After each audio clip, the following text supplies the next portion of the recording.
안녕하십니까. 사회적기업연구원의 황준호 센터장이라고 합니다. 이번 교육 주제는 창업 프로세스입니다. 관련해서 오늘 교육에 다룰 주제는 살펴보면 첫 번째는 사회적 경제 영역에서 창업하기, 두 번째는 창업하는 방법 알아보기, 세 번째는 창업부터 사회적 기업까지의 내용으로 구성되어 있습니다. 이를 통해 전반적으로 사회적 경제 영역에서 창업하여 사회적 기업으로 나가기 전까지의 과정에 필요한 기업 활동에 대한 이해를 돕고자 합니다. 교육에 들어가기 앞서 본 교육 내용에서 다루고 있는 창업 프로세스 영역은 사실 이미 알고는 있지만 창업을 하기 이전에는 크게 고민하지 않았던 내용을 전반적으로 잘 정리해서 최적화해 나가는 과정으로 이해하시면 될 것 같습니다. 다만 교육 한계상 이번 교육만으로 모든 내용을 다루기는 어렵습니다. 그래서 고민해볼 문제와 주요하게 다뤄봐야 될 내용에 대해서 위주로 교육하도록 하고자 합니다. 그럼 1장부터 본격적으로 진행하도록 하겠습니다. 1장은 사회적 경제 영역에서 창업하기입니다. 일반적인 소규모 창업과 사회적 경제 영역에서 창업하는 것에 대해 차이에 대해 알아보고 창업 시 고민해봐야 할 문제, 그리고 사회적 경제 영역에서 창업할 때 생각해봐야 하는 문제 등에 대해 간단히 살펴보도록 하겠습니다. 첫 번째입니다. 사회적 경제 영역에서 창업할 때 일반적인 창업 프로세스 예시도입니다. 창업하는 방법은 행정적인 절차를 등록하는 부분을 제외하고는 정말 다양한 방법을 가지고 있습니다. 현재 수준에서 효율적인 방법을 골라서 준비를 하시면 되는 사항인데, 대개 창업 프로세스는 창업에 필요한 내용을 언급하기 위한 일반적인 기법으로 창업에 필요한 과정을 설명하기 위해서 활용되고 있습니다. 쉽게 말해서 정말 다양한 방법이 있고 다양한 과정에 대해서 설명하고 있는데, 그것은 꼭 필요한 부분만 이제 발췌해서 쓰실 수 있도록 보시면 될 것 같습니다. 따라서 이제 창업에 필요한 과정을 설명하는 기법 중에서 저는 그냥 한 가지 그냥 따왔습니다. 그래서 초기 소규모 창업 시 고려해야 할 요소를 담은 형태로 정리를 했는데, 아마 대부분은 이런 구조를 가지고 일부 조금 차이가 있거나 없는 내용들은 해당 파트 내에 담겨져 있을 겁니다. 그리고 조금 순서가 다를 수도 있긴 합니다. 그렇지만 통상적으로는 이런 형태이다라고 봐주시고 될 것 같고요. 살펴보면은 기본적으로 내가 창업을 해야 되겠다고 결정을 하고요. 그 다음에 창업에 대한 아이템을 선정을 하고, 그 다음에 창업을 하는 방법에 대해서 결정을 하고, 그 다음에 자금을 어떻게 조달할지, 그러고 나서 상권 분석을 하거나 입지 전폭을 선택을 합니다. 보통은 대개 이 과정이고 조금 동시에 진행이 되거나 순서가 좀 다를 수는 있습니다만, 이런 흐름적인 부분에서 바로 이제 기업화나 영업 활동으로 넘어가는 분들이 많으신데, 통상적으로는 여기서 꼭 하나 필요한 부분이 있다라고 하면 사업 계획서를 꼭 작성을 하셔야 된다라는 부분을 하나 일단 지적을 드리고 싶고요. 그리고 그런 사업 계획서 작성하는 과정을 통해서 기업화를 하거나 영업 활동을 하는 과정이 있다라는 걸 첫 번째로 일반적인 창업 프로세스로 보고 생각을 해두시기 바랍니다. 그래서 이런 창업을 하는 데 있어서 가장 먼저 무엇을 해야 되는가 했을 때 이야기를 해보고자 합니다. 물론 창업 관련은 정말 다양한 이야기를 할 수 있습니다. 너무 당연해서 생각하지 않았던 목표를 설정하고 계획을 짜고 그것을 실행하는 이야기 등 같은 경우에는 정말로 진짜로 그냥 너무나 당연해서 이제 그냥 저건 당연한 거 아니야? 굳이 이걸 이야기를 해? 라고 생각할 수도 있는데, 그럼에도 불구하고 고민을 꼭 해봐야 되는 부분이라고 생각을 해서 준비를 해봤습니다. 그래서 목표 설정하는 부분에 대해서 이야기를 해보도록 하겠습니다. 우리가 이제 목표를 설정한다고 했을 때 창업해볼 때 이제 고민해볼 문제들입니다. 이제 모델을 이제 탐색하는 과정으로 볼 수 있는데, 핵심은 무엇일까 하는 부분들이 있습니다. 그래서 그 각각의 상황에 따라서 이제 달라지기는 마련인데, 최소한 창업할 때 고민해볼 문제들을 두고 볼 때 이제 모델 탐색 단계의 핵심을 두고 이제 단계를 나눠서 제가 좀 정리를 해봤습니다. 그래서 단계를 살펴보도록 하겠습니다. 첫 번째는 이제 목표 찾기입니다. 그러니까 그렇죠. 내가 창업하겠다고 결정을 했을 때 아무도 물어보지 않은 부분일 수도 있고 누군가는 물어볼 수도 있는데, 나는 반드시 생각을 해야 되는 부분입니다. 그것은 이제 왜 창업을 하려고 하는지, 그리고 창업을 해서 무엇을 하려고 하는지, 그리고 단기 또는 장기에서 어떤 목표를 가져갈 것인지에 대해서 가장 먼저 고민을 한번 해봐야 됩니다. 통상적으로는 누구한테 말하진 않더라도 이런 부분은 생각을 하긴 합니다. 그리고 두 번째는 대상 찾기입니다. 어떤 물건이나 서비스를 판매를 할 것인가, 그리고 고객이랑 사용자는 누구인가에 대한 부분들을 생각을 해야 되는 부분이 있죠. 그리고 다음은 이제 설명하기입니다. 대개는 여기서 많이 막히는 부분이 있습니다. 마음적으로는 내가 이제 목표도 찾았고 대상을 누구로 하고 어떤 사업을 하겠다라고 정리가 되어 있는데, 이 부분을 분명하게 남한테 설명을 할 수 있느냐라고 했을 때 막히는 분들이 많으세요. 근데 그럼에도 불구하고 그걸 그냥 무시하고 넘어가는 경우가 있는데, 사실은 우리 사업을 남한테 설명하기 어렵다고 한다면 반대로 내가 사업하는 물품 자체를 누구한테 판다라고 할 때, 서비스를 제공한다고 할 때 설명할 수가 없다는 내용이죠. 그거는 구매적인 매력에서는 상당히 떨어지는 부분입니다. 그래서 반드시 처음에 창업을 한다고 했을 때 우리 사업을 설명을 할 수 있는가를 생각을 해야 되는 부분이 있습니다. 다음으로는 이제 구성원들입니다. 혼자서 뭐 사업을 하실 수도 있습니다. 근데 이거를 기업가형으로 이제 성장을 시켜서 나간다고 하는 과정에서 반드시 생각해야 할 문제입니다. 사업에 참여할 사람들이 누군가, 우리 구성원들이 누가 될 것인가에 대해서 생각을 해보아야 되고요. 그 다음으로는 주변 조사가 꼭 필요합니다. 내가 이 사업을 하겠다고 마음먹었을 때 이게 가장 유망할 거라고 생각을 하고 있다면 누군가는 똑같이 생각했을 수 있습니다. 그렇기 때문에 주변을 꼭 살펴보고 유사한 사업을 진행하는 곳이 있는지에 대해서도 살펴봐야 되겠죠. 마지막으로는 이제 자문하기입니다. 말씀드렸다시피 내가 목표를 찾았고 대상을 찾았고 설명할 수도 있고 구성원들이 누구라고도 생각을 했고 그리고 주변도 조사를 해봤는데 어느 정도 사업이 타당성이 있다고 생각을 할 수 있습니다. 근데 이게 남한테 이야기했을 때 정말 타당한지 그리고 그 부분에 대해서 전문가들은 어떻게 생각하고 있는지에 대해서도 한 번쯤은 확인을 해봐야 됩니다. 왜냐하면 내가 생각하지 못했던 시각에 있던 부분들을 제시를 했는데 그게 돌이킬 수 없는 내용이어서 이미 상당히 일이 진척이 되었지만은 해결할 수 없는 상황에 도달하기 그 전에는 반드시 이런 부분들을 확인해야 되고 그게 남한테 설명할 수도 있고 전문가한테도 설명을 했을 때 그 전문가가 타당한 부분이 있다는 것을 확인해 줄 수 있는 부분이 필요합니다. 물론 뭐 우리 사업 아이템이 굉장히 중요하기 때문에 그걸 핵심적인 요소를 남한테 넘길 수는 없겠죠. 그렇지만 사업을 하는 과정에서 그런 부분 제외하고 이제 진행하는 부분에 있어서 필요한 부분들을 확인하는 것은 중요하다라고 볼 수 있을 것 같습니다. 그리고 목표를 이제 찾았다면 이제 무엇을 해야 되는지에 대해서 이제 확인해 보도록 하겠습니다. 두 번째는 이제 계획하기 과정인데, 계획하기에 대해서 이제 생각해 봐야 되는 부분입니다.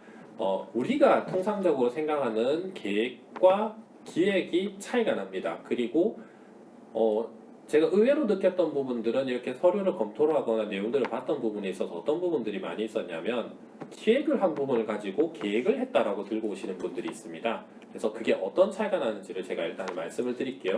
기획이라는 거는 목적을 중심으로 해서 미확정적인 요소를 제시를 하는 겁니다.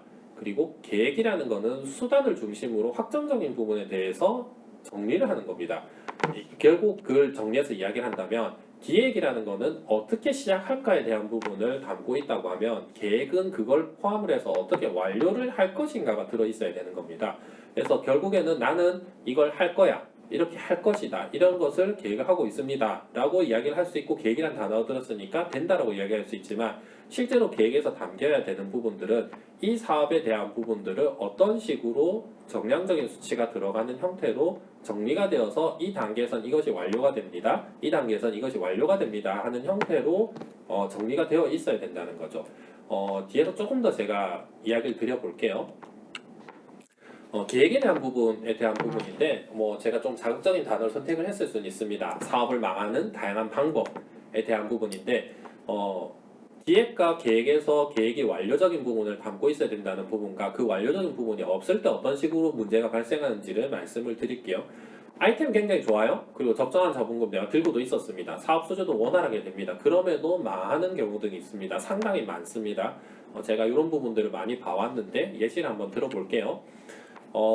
몇 가지가 있습니다. 제가 이 이야기를 드렸더니 되게 재밌어 하시는 분도 계시는데, 읽어보자면, 갑자기 잘 되는 영업. 근데 이제 사람이 안 구해집니다. 아니면 사람을 뽑으면 누가 지원금을 준다고 이야기를 해요.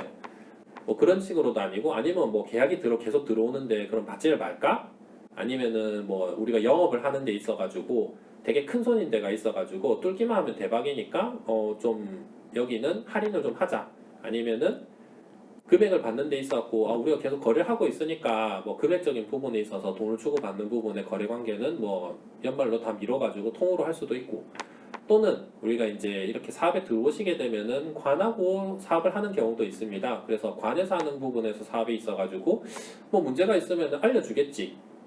그리고 또는 우리가 진짜 좋은 아이템이 있어가지고 이게 좋으니까 어디든지 광고를 하면 입소문이 나면 잘 될 거라고 생각하는 경우. 마지막으로 우리가 가지고 있는 아이템을 잘 하기 위해서 나머지 부분은 전문가한테 맡기는 게 좋다. 그렇기 때문에 돈으로 해결하는 부분이 필요하다라고 해서 이야기되는 부분들. 한 번씩은 어딘가 사업을 하면서 들어보거나 우리도 흔히 이야기를 하거나 아니면 생각할 수 있는 부분입니다. 근데 여기서 이제 망하는 요소들이 뭐가 있는지를 보면 급하니까 이제 잠깐 일해라 해서 이제 사람을 데려옵니다. 뭐 영업이 잘 돼가지고 이제 그 물건을 구했는데 사람을 구해야 됩니다. 그래서 대충 사람을 뽑죠. 우리가 제조하는 회사라고 생각을 하겠습니다. 뭐 셔츠를 만든다고 한번 해볼게요. 셔츠 천을 뽑는 사업을 해야 되는데 사람을 못 구했고 양은 많이 들어왔고 사람을 급하게 구해야 되니까 신발 원사 관리하던 사람을 데려옵니다. 그래서 그냥 일을 좀 하라고 합니다. 일이 잘 될까요? 뭐 잘 될 수도 있고 잘 안 될 수도 있습니다. 근데 필요한 자리에 적합한 인원을 넣었는지 아닌지 자체를 생각해보거나 계획이 되어 있지 않는 상태, 내가 영업을 해갖고 사람을 받아올 때 이 정도 물량을 받아오면 이 정도 사람이 필요할 거라는 게 계산이 안 돼서 급하게 적합한지 아닌지 자체를 판단 안 하고 뽑는 거는 확률에 논하는 거죠. 그 사람이 와서 잘 일을 할 수도 있습니다. 근데 계획되지 못하고 예측되지 못한 인원이 들어와서 일을 잘 못했다. 그러면 영업 받아왔는데 사업이 빵꾸가 나는 거죠. 그리고 지원금에 대한 부분입니다. 정부에서 지원금을 주니까 뭐 일자리를 주니까 사람을 채워보라고 이야기를 합니다. 주는 데는 이유가 있겠죠. 근데 우리는 준다고 하니까 일단 줄 수 있는 만큼 받아보라고 합니다. 근데 그렇게 받았는데 책상도 없는데 사람 뽑으면은 어떤 일을 시킬 거죠? 그러니까 일을 시킬 만한 사람이 없어지는 거죠. 그러면은 내부에서 기존에 있던 사람과 새로 들어온 사람 간에 업무에 대한 분장도 없고 정리도 되어 있지도 않은 상황에서 사람만 늘어난다면 결국에 지원금이 종료가 돼서 더 이상 그 사람을 유지할 수 없을 때 그 사람이 한 몫으로 우리 회사에서 일을 시킬 수 있을 만큼 자리를 만들지 못했다고 한다면 어떤 일이 생기겠습니까? 지원금이 종료돼서 그 사람들 나가고 기존에 있던 사람들로 다시 일을 하려고 하면 한 사람이 한 몫의 일을 못하고 있던 사람들만 남아있기 때문에 일이 안 되는 상황이 발생할 수 있죠. 다음으로는 이제 계약이 계속 들어옵니다. 일이 잘 됩니다. 그리고 사람도 못 구했죠. 근데 있는 사람들을 어떻게든 부탁을 해서 이제 3명이서 해야 될 일이지만 2명이서 좀 노력해서 해결합시다. 라고 해서 일을 계속 받아옵니다. 일이 들어오는데 거절할 수는 없으니까요. 그리고 다음에 사람 맞춰줄게라고 합니다. 우리가 미리 사람에 대한 채용에 대한 계획이 없다면 처음에 한 번은 넘어갈 수 있죠. 근데 계속적으로 이런 일이 일어나면 물건 납기는 어떻게 하나요? 3명이 사는 일이라고 계산이 되어 있던 거를 2명이 산다는 건 반드시 어딘가에서 무리가 발생했다는 거거든요. 그걸 지속적으로 할 수는 없습니다. 일시적으로는 일어날 수도 있지만 지속적으로 그런 형태로 유지를 했다가는 결국에는 제품의 퀄리티가 떨어진다거나 물건의 납기를 못 맞춘 상황이 발생하겠죠.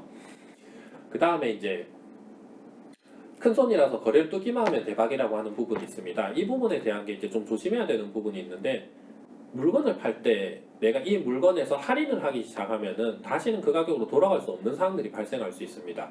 특히 입소문을 생각을 하고 이 물건을 팔았을 때 누구는 할인해줬는데 왜 우리는 할인해주지 않죠? 라는 이야기가 나왔다라고 하면은 큰 문제가 될 수 있습니다. 특히 이제 큰 손이라고 해서 거래를 뚫으면은 대박이니까 수익 사업이 아니고 투자라고 생각하고 거기에 저렴하거나 또는 인건비도 안 나오는 수준으로 재무구조를 짜서 일을 시켜서 넣습니다. 그래서 그분이 받아서 좋다고 이야기합니다. 그분이 소개를 어떻게 할까요? 여기 물건 되게 좋은데 싸게 준다 라고 하겠죠. 그럼 그 사람의 이름을 통해서 물건을 사려고 하는 사람이 생각하는 기대값은 다르겠죠. 그렇기 때문에 반드시 어딘가에 투자 개념이라고 들어간다고 했을 땐 투자의 형태로 명확하게 떨어져야 되고요. 물건을 판다라고 했을 때는 이 가격으로 나중에 적정가라고 해서 팔아도 문제가 없는 구조까지는 만들어 놓고 판매를 하셔야 됩니다. 무조건 저렴하게. 차라리 그냥 공짜로 샘플을 주는 게 나을 수도 있어요. 근데 물건을 할인하기 시작하면 이 부분에 대해서는 반드시 문제가 생길 수 있는 여지가 있는지 없는지 확인을 하셔야 됩니다. 다음으로는 이제 입금에 대한 관리인데 개인 사업체를 하는 경우에는 간혹 그런 경우들이 있습니다. 대표자의 이제 지갑의 주머니와 회사의 지갑의 주머니가 동일하게 되는 경우가 있죠. 근데 만약에 내가 기업을 조금 더 키우고 기업형으로 해서 법인화해서 운영을 한다. 법인에 들어있는 돈을 가지고 사업을 운영을 해야 되는데 지출은 계속 지속적으로 1년 동안 12번이 나눠서 나갑니다. 근데 돈이 들어오는 거는 연말에 통으로 들어옵니다. 그러면 우리 기업은 지출에 대한 부분을 미리 확보하고 있어야지 가능한 사업 구조입니다. 근데 재정 구조가 그렇게 초반부터 탄탄하게 가져가긴 어렵죠. 그래서 돈이 들어오지 않는 상황에서 지출만 많이 나가야 되는 상황이 발생을 한다고 하면 외상거래 많이 한다고 하는데 쉽게 말하면 흑자도산할 수도 있죠. 돈 들어오는 부분에서 사고가 터졌을 경우에 더 무섭습니다. 그리고 이런 식으로 돈이 나가야 되는 부분에서 제일 느슨하게 발생하는 문제가 뭐냐면 임금 체불입니다. 그 임금 체불에 대해서 크게 이제 고민을 안 하시는 분들도 계시는데 굉장히 놀라운 부분이고 저희가 현장에 나갔을 때도 조금 느끼는 부분인데 임금 체불이라는 거는 급여를 받는 달에서부터 그 다음 급여를 받는 달을 넘어서까지도 급여가 들어오지 않는다는 건 임금 체불입니다. 여기까지는 다들 이해를 하세요. 근데 급여를 예를 들면은 그 달 5일에 주기로 했다. 근데 상황이 뭐 안 맞아가지고 6일날, 7일날 준다던가 좀 더 늦어서 10일, 15일날 준다. 이거 임금 체불일까요?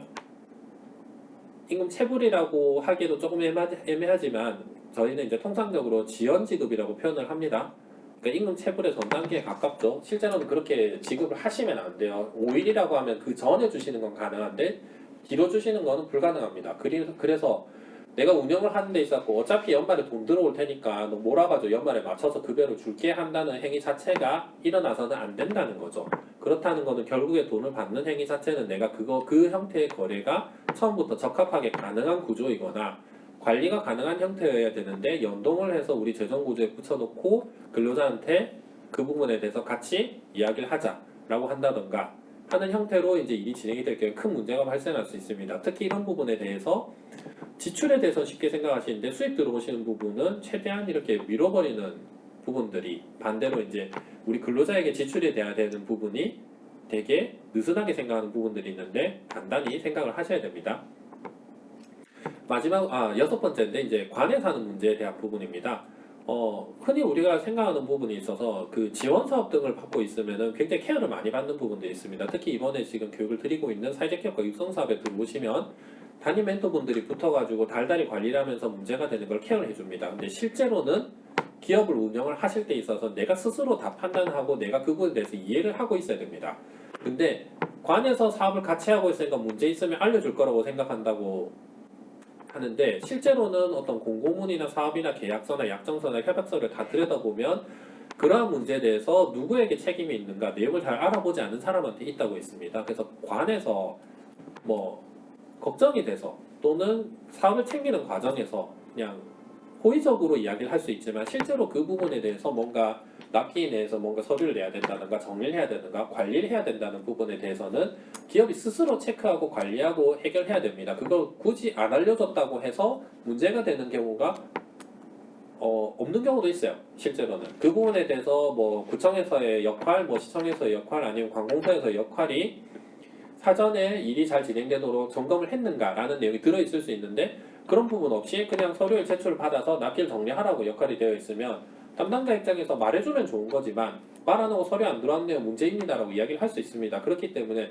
오히려 관에서 하는 문제에 대해서는 굉장히 서류적인 부분에 대한 부분을 중요시 생각해야 됩니다. 그래서 뭐 일이 중요하니까 서류 바빠가지고 관에서 연락 와서 나중에 드릴게요 하는 상황이 된다고 하면 그때부터는 이미 충분히 문제가 생겼다고 생각하셔야 돼요. 그렇기 때문에 연락 오기 전에 먼저 서류를 처리해야 되는 게 우선입니다.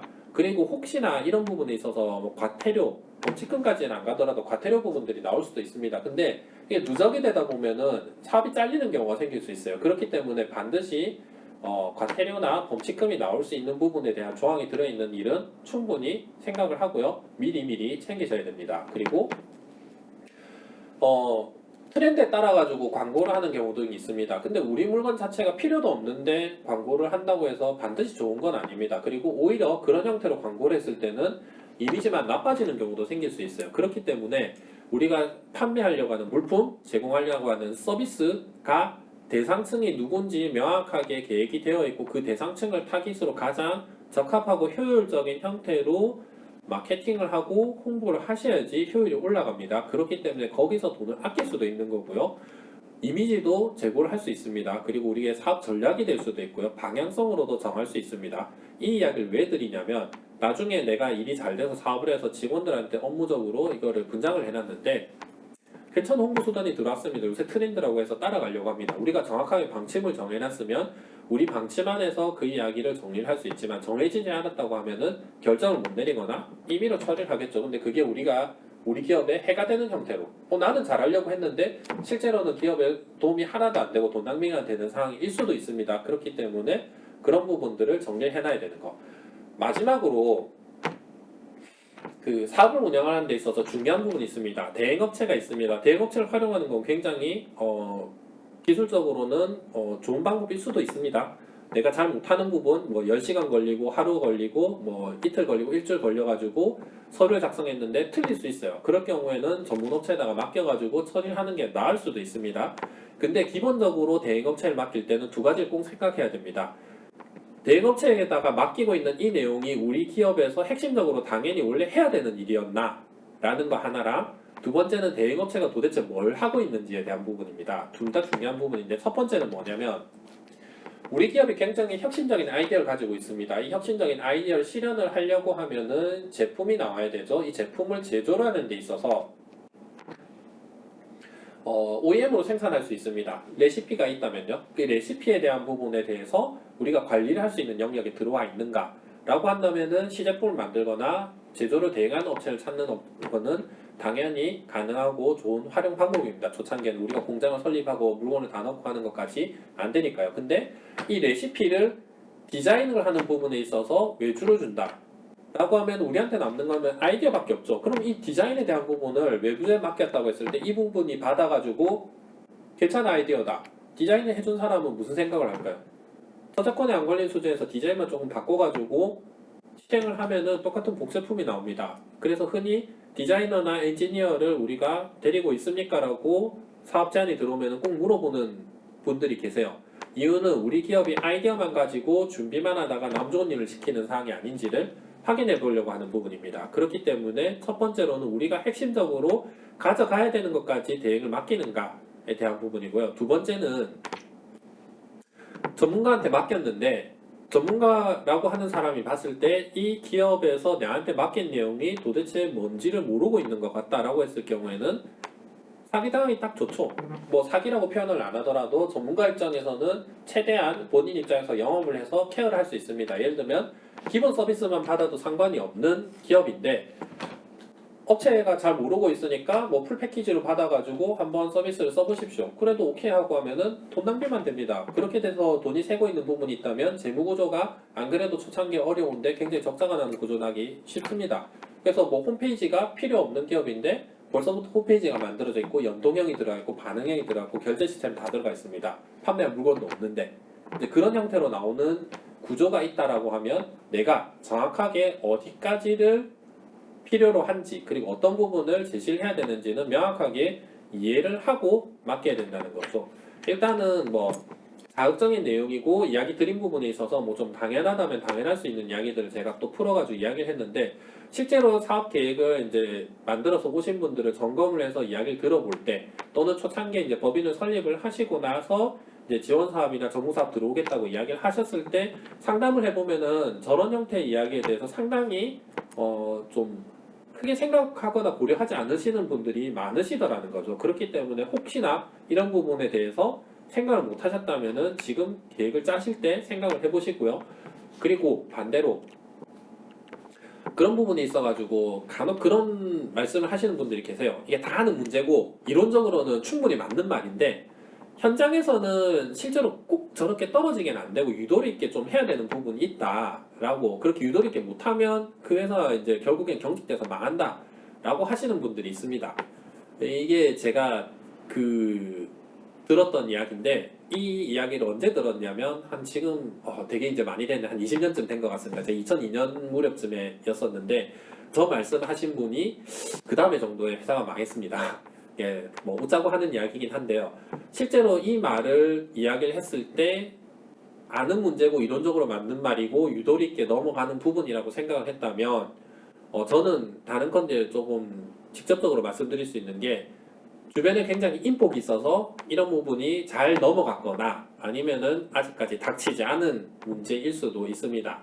이 이야기에 대해서 느슨하게 생각한다는 게 왜냐하면 직접적으로 회사에 악영향을 주는 요인인 거 인지하고 있습니다. 근데 거기에 대해서 개선을 하지 않는다는 것은 두 가지죠. 할 수 없거나 하지 않거나인데 하지 않을 이유가 없습니다. 이 부분에 대해서는 할 수 있다면 그러면 하지 못한다는 것은 회사가 망해가고 있는 방향성으로 돌입했다는 거죠. 그럼 거길 빨리 제거를 해야 되는 거고요. 반대로 하지 않는다는 것은 이유를 저는 이해를 잘 못하겠어요. 사실은 이 부분은 앞에 이야기했던 부분에서 저런 상황들이 됐을 때 우리가 계획을 잘 세우고 과정을 정해놓고 시작점을 지정을 해놓고 끝나는 상황에서 맞춰서 들어갈 수 있음에도 불구하고 저 부분에 대해서 안 돼서 계속 임기응변식으로 운영을 한다. 짧게 단기적으로는 일어날 수 있는 일이라고 제가 말씀드렸습니다. 근데 장기적으로 봤을 때 저 일들을 그대로 유지를 한다고 하면은 사실은 정말 운에 의해 가지고 회사를 운영하는 거라고 밖에 생각할 수 없는 상황인 거죠. 그렇기 때문에 반드시 저런 부분을 생각을 해야 되는 거고요. 그래서 잘 나오는 말들이 있습니다. 저기 적혀 있는 거죠. 오너 리스크. 오너 리스크하고 철학이라는 거죠. 그래서 뭐 기업주가 철학이 없다. 아니면은 오너가 이제 철학이 없어서 이제 리스크를 만든다라는 부분들이 말이 있는데 결국에는 이거는 대표자의 기본기에 대한 부분을 말하는 게 아니라 대표자가 우리 회사의 정확한 방향성을 설치하고 그거를 운영을 할 수 있는가 라는 부분에 대한 부분입니다. 그래서 오너 리스크가 발생을 한다는 거는 우리 회사에 계획이 없다는 거죠. 오너가 어떤 부분, 특정 부분이 좀 약점을 가지고 있다고 하더라도 정확하게 계획이 세워져 있다면 그 부분을 서포트하고 백업하는 구성원들이 해결할 수 있습니다. 근데 정확하게 그런 부분들이 해결이 안 되어 있다라고 하면 문제가 발생해서 넘어가는 거죠. 제가 이제 아까 2002년 이야기가 나왔는데 그 무렵쯤에 이제 그 일하던 부분에서 한 기업에 이제 갔더니 대표님이 이제 본인이 잘하시는 걸 하겠다라고 해서 실제로는 회사를 잘 운영할 수 있는 운영 전문가를 데려옵니다. 요새 말하면 전문 경영인이죠. 그 정도로 큰 기업은 아니었습니다만 이제 중소기업 수준이었지만 이분은 실무를 잘하는 담당을 데려와서 일을 시켜놓고 본인은 밖에 나가서 이제 영업을 한 거죠. 근데 그때 당시에 일은 술로 일하던 시기였습니다. 그래서 뭐 우리 흔히 말하는 이제 골프도 좀 치러 다니고 술도 마시러 다닌 거죠. 그래서 옆에 있는 사장님이 그걸 보신 거죠. 되게 부러운 거죠. 저 사장은 이제 밑에 이제 사람 하나 데려다 놓고 어디 나가서 골프 치고 술 마시고 다니니까 이제 부럽다. 라고 해서 똑같이 따라 하셨죠. 그렇게 똑같이 따라 하셨다가 이제 망하는 거죠. 왜? 뭐 때문에 술을 마시는지, 뭐 때문에 골프를 치러 다니는지에 대한 거를 본 게 아니라 본인은 이제 옆에서 본 게 이제 좋아 보이는 것만 따라한 거죠. 정확하게 계획도 없고, 왜 하는지도 없고, 사업을 하는 게 아니라 본인이 하고 싶어 하는 거를 해버린 거죠. 그렇기 때문에 그 부분이 오너 리스크에서 발현을 했지만 실제로는 그 기업이 명확하게 살펴보거나 계획이 없었다는 부분에 대한 걸로 이제 볼 수 있을 것 같습니다. 그래서 임기응변은 필요한 부분이 있습니다. 근데 기본 방향이 정확하게 설정이 안 돼 있으면 중구난방이 되기 쉽다라는 걸 말씀을 드리고 싶었고요. 그래서 정확한 계획이 기본이 되어야지 임기응변도 가능합니다. 그래서 이 말인즉슨 임기응변을 하더라도 범위를 정확하게 알고 있어야지 가능하다. 특히나 대표자는 감각적으로 일하시는 분 같은 경우 이걸 굉장히 잘 지키시는 분들이 계세요. 내가 명확하게 계획이 안 서 있더라도 임기응변을 할 때 내가 그 감각 범위 안에서 문제가 안 되는 범위를 할 수 있죠. 근데 회사가 크면은 직원들도 똑같이 감각적으로 할 수 있을까요? 모든 사람이 감각적으로 할 수 있는 사람이 없죠. 그렇기 때문에 대표자가 감각적으로 일을 하더라도 계획을 명확하게 수립하고 방향을 정해놓고 이 범위 안에서는 네가 임기응변을 해도 된다라고 되어 있을 때 직원도 요새 흔히 말하는 알잘딱깔센 같은 이런 것들이 가능하다. 이제 알아서 잘 딱 깔끔하게 센스 있게 한다라는 걸 원한다고 하면 대표자가 명확하게 그 직원이 알아서 잘 할 수 있도록 계획을 세워놔야 된다라고 이제 말씀을 드리는 거고요. 그래서 대표자는 모든 거를 다 할 수는 없습니다. 모든 것을 다 할 필요도 없고요. 근데 사업을 하시는 데 있어서 구성원이 들어온다고 하면 그 구성원이 어떤 일을 하는지에 대해서는 명확히 알고 있어야 됩니다. 그래서 돌고 돌아서 다시 이제 사업을 시작하는 방법에서 이제 계획의 핵심에 대해서 이야기를 해보려고 합니다. 이 계획을 세우는 데 있어서 여러 가지들을 생각을 하고 채워 넣어야 된다고 했을 때 어떤 부분을 중시를 해야 되는가 했을 때 비즈니스 모델입니다.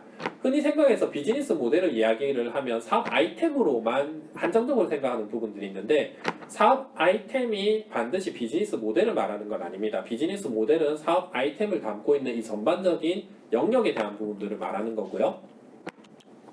그래서 비즈니스 모델을 어떻게 짜는가에 대해서에 대한데 실패라는 이유에 대해서 이제 먼저 말씀을 드릴게요. 계획을 세우는 데 있어서 사업 아이템으로라고 생각을 하고 비즈니스 모델을 짜면 어떤 상황이 되느냐 했을 때 원래 비즈니스 모델 짜고 아이템을 짤 때는 돈이 되는 아이템에서 출발합니다. 그래서 수요 중심으로 생각을 해야 됩니다. 근데 이상하게 내가 이 아이템에 꽂힙니다. 그리고 그걸 이야기를 하는 데 있어서 제품이나 서비스를 설계하는 단계까지 가서 시제품이 나왔을 때 수요를 한번 파악해 보려고 합니다. 시장조사라는 개념으로.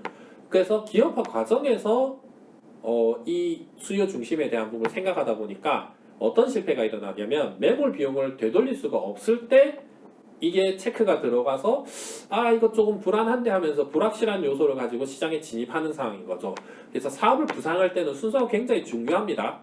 비즈니스 모델을 생각을 한다고 했을 때 사업 아이템을 생각하고 그 부분을 이야기를 한다고 하면 돈이 되는 아이템이라고 했으면 그거 먼저 생각하셔야죠. 돈이 안 들어가는 부분에서 수요가 어떻게 되는지에 대해서 명확하게 인지를 하고 그러고 나서 돈이 들어가는 부분을 해야지 매몰 비용에 매몰이 안 됩니다. 왜냐하면 내가 조사를 했는데 생각하고 달리 일이 안 되겠네 라고 생각하면 빨리 다른 걸로 전환을 할 수 있는데 이 아이템 괜찮은 것 같은데 하고 막 이것저것 준비를 하면서 도면도 그려보고 시제품도 만들어보고 이제 나왔으니까 한번 팔아봐야 되는데 어디 팔릴까 하고 시장에다가 조사를 했는데 이거 뭔가 문제가 있는데 라고 했을 때는 돌이킬 수가 없지 않습니까? 그렇기 때문에 비즈니스 모델을 시작을 할 때는 반드시 수요 중심에 대한 부분이 먼저 시작이 되어야 됩니다.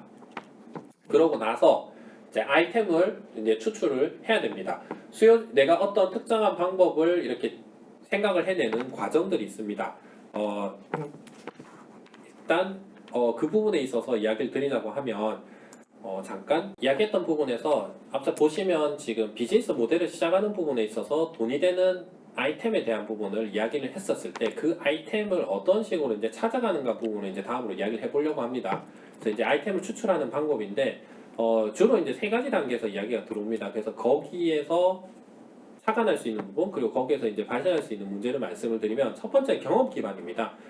가장 흔히 보여지고 가장 많이 있고 그 부분에 대해서 이제 주로 잘 되고 있는 부분인데 본인의 경험을 토대로 아이템을 추출하는 겁니다. 그래서 잘하는 일이기 때문에 아이템 자체가 추출이 잘 되었다고 한다면 크게 문제없이 사업이 잘 되는 경우 있습니다. 근데 이런 부분은 한정적인 범위를 가지는 게 있습니다. 왜냐하면 본인이 경험할 수 있는 게 상당하게 범위가 한정적으로 좁혀져 있기 때문에 그 범위 안에서 진행이 되죠. 그래서 그 부분이 뭐 예를 들어 레드오션이라던가 지금 뭐 트렌드에 좀 맞지 않는 상황이 있다고 했을 경우에는 경험 기반을 사용하기가 좀 어려우실 수도 있습니다. 하지만 전통적으로는 가장 많이 추출하는 방식이라는 거죠. 두 번째는 경제적인 기반입니다. 요새 유행하는 트렌드에 따라서 돈이 되는 아이템을 쫓아가는 거죠. 잘 따라간다고 하면은 사업운이 잘 맞아진다고 하면은 잘 올라설 수도 있는 부분이 있고 실제로 경험 기반적인 부분보다는 범위가 넓은 부분이 있습니다. 근데 어떤 문제가 발생하냐면 예측이 실패에 대한 부분이 있습니다. 그래서 선발대로 진입을 했습니다. 트렌드가 될 거라고 생각을 해서 근데 실제로는 트렌드가 아니었던 거죠. 그럴 경우에 굉장히 큰 실패가 나올 수도 있고요. 반대로 이제 그 예측 실패를 두려워해서 이제 선발 진입하는 부분에서 조금 후발로 이제 보자 했을 경우에는 이미 많은 사람들이 들어가서 레드오션이 돼서 후발주자가 되어가지고 트렌드는 맞는데 또는 트렌드가 이제 지나가 버리는 상황이 발생할 수도 있습니다. 마지막으로는 사회적인 기반입니다. 이거는 사회 문제에서 출발하는 거죠. 물론 이게 사회적 경제 영역에서만 이야기하는 게 아닙니다. 사업 아이템적인 부분에서 정부의 정책이라든가 세계적인 추세에 따라 가지고 정책 변화에 따라 가지고 민감하게 반응을 하고 그걸 사회 문제에서 추출해서 사업 아이템을 만들어내는 경우가 있습니다. 이런 경우에는 잘 만들어질 경우에는 굉장히 큰 이제 사업 아이템으로서의 힘을 발휘할 수 있습니다. 근데 그게 비즈니스 영역, 그러니까 사업적인 영역에서 다룰 수 있는 내용이 아니거나 또는 우리가 할 수 있는 영역에서의 규모가 아닌 경우 등이 있을 수 있죠. 일단 이 세 가지를 말씀드렸던 이유는 첫 번째로 비즈니스 모델을 짤 때 어느 단계에서 무엇을 생각을 해야 되느냐 했을 때 수요에 대해서 생각을 해야 된다고 말씀을 드렸죠. 지금 경험 기반, 경제적인 기반, 사회적인 기반 모두 수요적인 부분에 대한 판단을 하고 들어가야 된다는 거죠. 그런 부분이 판단되지 않을 경우에 후자에 대한 부분에 대한 것처럼 문제가 발생할 수 있다. 근데 수요가 잘 파악됐다면은 내가 잘 하고 있는 부분에 맞춰가지고 아이템을 추출할 수 있다는 거죠. 그래서 그렇게 해서 아이템을 추출하고 다음 단계로 넘어가야지 매몰 비용이 발생을 하지 않는다라는 걸 말씀을 드리고 싶었고요. 그럼 이제 조금 더 좁혀서 이야기를 해보겠습니다. 무엇에서 출발해야 되는가에 대한 걸 말씀을 드리면 문제인식에서 이제 출발하는 부분으로 말씀을 드릴게요. 우리가 뭐 수요를 파악한다 했을 때 역으로 생각했을 때 제품이나 서비스 영역에서 무엇인가 문제가 있는지를 생각해야 되는 거죠. 신제품이 아니라 기존에 있는 제품을 개선을 한다거나 아니면 기존에 있는 영역에서 신제품이 나온다고 했을 때는 기존 영역에 뭔가에 문제가 있다라는 거에서 출발해야 되는 거죠. 그러니까 예를 들어가지고 볼펜을 하나 이야기했을 때 이 볼펜에서 내가 문제를 하나 느꼈다라고 생각했을 경우에 그 문제가 무엇인가를 명확하게 찾아보고 그 문제를 개선을 하는 부분, 이게 불편한 게 어떤 부분이 불편한가, 그 불편한 부분을 해결하는 데 있어 가지고 이게 왜 없는가, 그리고 시장에 또 이런 부분에 대해서 나와 있는지도 살펴보는 거죠. 그러고 다시 돌아옵니다. 그래서 무엇을 원할까? 예를 들면 내가 썼을 때 볼펜이 불편합니다. 옆에도 물어봅니다. 볼펜이 불편하세요? 불편하다고 합니다. 근데 시장을 조사해 보니까 그 불편한 부분이 개선된 내용이 없죠. 그러면 이 불편한 부분이 없었을 때 그 제품을 내가 만들어야 된다고 썼다고 생각을 할 경우에 어떤 내용이 들어가야지 개선이 됐다고 생각할 건가 라는 게 필요한 거죠. 내가 불편한 부분이 버튼을 누르는 부분에서 불편이 발생을 했다. 그래서 버튼을 개선을 할 거야 라고 할 수 있는데 버튼이 불편하니까 버튼을 없애버릴게요 라고 할 수도 있는 거죠. 근데 버튼을 없앴을 경우에 버튼을 좋아했던 사람 입장에서는 이거 왜 없어졌지 라고 생각할 수도 있는 거죠. 그 부분은 내가 개선하려고 하는 방향이 아무도 원하지 않는다라고 하면 그게 아무리 좋은 개선 방향이라고 하더라도 사업적으로는 쓸모가 없을 수 있다는 거죠. 그래서 어떻게 원할까에 대해서 똑같은 물건이라고 하더라도 그 부분에 대해서 생각을 꼭 해봐야 된다는 거고요. 그래서 개선 과정에 들어갔을 때는 또다시 문제를 파악해봐야 됩니다. 볼펜이 불편합니다. 버튼이 불편합니다. 버튼을 개선을 하겠습니다. 그래서 사람들은 이런 부분에 대한 게 개선되기를 원합니다. 뭐 버튼이 2개 달리기를 원할 수도 있겠죠. 버튼이 2개 달리기를 원합니다. 그렇다면 그 다음 단계에서 생각해 봐야 되는 게 버튼을 2개를 다는 게 가능한가? 이 제품에다가 버튼 2개를 다는 게 가능한가? 첫 번째, 물리적으로 가능한가? 불가능할 수도 있습니다. 그럼 다른 방법 생각해야 되겠죠. 물리적으로 가능하다. 그러면 이제 어떤 부분인가 했을 때 구현 가능한 제품에서 채산성에 대한 부분도 생각을 해봐야 되겠죠. 실제로 그 가격이 너무 많이 들어가서 이 정도 가격이면 안 살려가 되는 상황이 된다. 대체품으로 넘어가려 연필을 쓰겠습니다. 라고 하는 상황이 된다면 만들었다 해도 실현 가능성이 떨어지겠죠. 그래서 실제로 적정한 가격에서 대체품을 이겨내고 구현 가능한 제품이나 서비스인지에 대한 부분까지도 생각해봐야 된다는 거죠. 마지막으로 그렇게 나온 성과물이 얼마의 만족도를 줄 것인가를 생각해서 이 대응 과정으로 정리해서 사업의 아이템을 추출하는 방식으로 전환을 하는 게 일반적입니다. 물론 이 과정을 제가 집약을 해놨고 특정적인 부분을 따놨지만 그 외의 방법들이 들어갈 수도 있습니다. 근데 대개는 이런 형태로 이제 진행을 한다고 이해를 해주시면 될 것 같고요. 그래서 그런 부분에 있어가지고 우선순위를 정해야 됩니다. 내가 생각했을 때 이런 부분에 대해서 모든 걸 다 잡고 갈 수 있다면 참 좋을 건데 그렇지는 않을 겁니다. 그러면 이 제품을 사용을 하는 데 있어서 고객들이 수요에서 니즈에서 감각적으로 반응하는 부분들이 있을 수 있습니다. 제가 뭐 6가지 요소를 넣었는데 다양한 요소가 있을 수 있습니다. 그래서 가격적인 부분이 굉장히 크게 작용하는 것들이 있을 수 있고요. 브랜드에 대한 이름값이 크게 작용하는 부분이 있을 수 있습니다. 특히 명품 시장 같은 경우에는 다른 거 다 제쳐주고 브랜드 가치가 우선순위가 되겠죠. 이런 경우에는 우리가 아무리 개선 제품을 내거나 서비스를 낸다라고 하더라도 브랜드 우위가 올라가지 않는다면은 성공하기 어렵겠죠. 반대로 가격적인 부분에서 민감한 부분이 있다 라고 했을 때 아까 말씀드렸던 볼펜을 개선을 한다고 했을 때 버튼을 2개를 달았습니다. 가격이 어느 정도에서 형성이 돼서 방어를 하느냐에 따라서 기능적인 부분의 불편함을 개선을 했지만 우선순위가 적용이 되는 게 달라질 수 있습니다. 쉽게 말해서 내가 이 제품을 개선을 해서 실제로 시장에 내서 수요를 파악하고 내서 가정이 들어간다고 해서 생각을 다 했을 때는 단순히 기능적인 한 걸 하나 개선했습니다로 끝나는 게 아니라 그 시장군에서 주요하게 우선순위로 구매할 때 적용되는 부분을 생각해보고 그 부분에 대한 것들을 건드리는가 건드리지 않는가, 오히려 그런 부분에 대한 걸 해소를 하는가. 뭐 예시를 들면 대기업에서 광고를 합니다. 휴대폰 광고를 합니다. 그전에는 기능적인 부분을 굉장히 집착을 했던 시기가 있었습니다. 근데 어느 순간 법이나 제도가 정비가 돼서 바뀌면서 가격적인 부분에 민감해지는 상황들이 왔죠. 그래서 어떻게 하면 가격적인 서비스를 잘 제어를 할 수 있는가의 단계가 넘어갔습니다. 지금은 어떻습니까? 다시 디자인적인 측면이 나오죠. 근데 디자인 측면으로 넘어갔다고 해서 가격이나 기능적인 부분이 없어지는 게 아니죠. 실제로 그렇기 때문에 성능적인 부분도 여전히 고려를 하고 가격적인 부분도 여전히 고려를 합니다. 브랜드 생각하는 것도 물론 당연히 그 요소에서 있죠. 근데 디자인까지가 가미된 부분이기 때문에 복합적인 요소로 작용할 수 있다는 거죠. 그래서 저런 부분에 있어서 지금은 6가지지만 실제로는 더 다양한 형태로 요소를 나눌 수 있습니다. 그런 부분을 얼마나 잘 고려하고 제어하는가에 대한 부분을 생각을 하셔야 된다는 거고요. 이제 그 계획하는 부분까지를 말씀을 드렸기 때문에 돌고 돌아서 사회적 경제에 대한 이야기를 조금 드리려고 해요. 그래서 사회적 경제 영역에서 창업하는 거는 그러면 지금까지 말씀드렸던 소규모 창업에서 창업하기 전에 목표를 설정을 하고 계획에 대한 중요성을 이야기하고 그런 과정에서 계획을 다 잡았다라고 하는 부분의 과정에 대한 것들을 이야기 드렸다면 사회적 경제는 그것을 포함을 해서 어떤 부분이 더 들어가는가에 대해서 말씀을 드리냐는 겁니다. 아까 말씀드렸던 창업을 결정을 하고 아이템을 선정을 하고 방법을 결정을 하고 자금 조달에 대한 계획을 세우고 상권을 분석을 하고 입지 점포를 선택을 합니다. 그러고 나서 기업화에 들어간다라고 했는데 사회적 기업은 또는 사회적 경제 영역에 있는 기업들은 어떤 부분이 더 추가가 되냐면 저 과정은 동일하게 진행을 합니다. 그리고 반대적인 측면에서 사업 아이템을 뽑아내는 과정에 있어 가지고 가미되어야 되는 부분이 있습니다.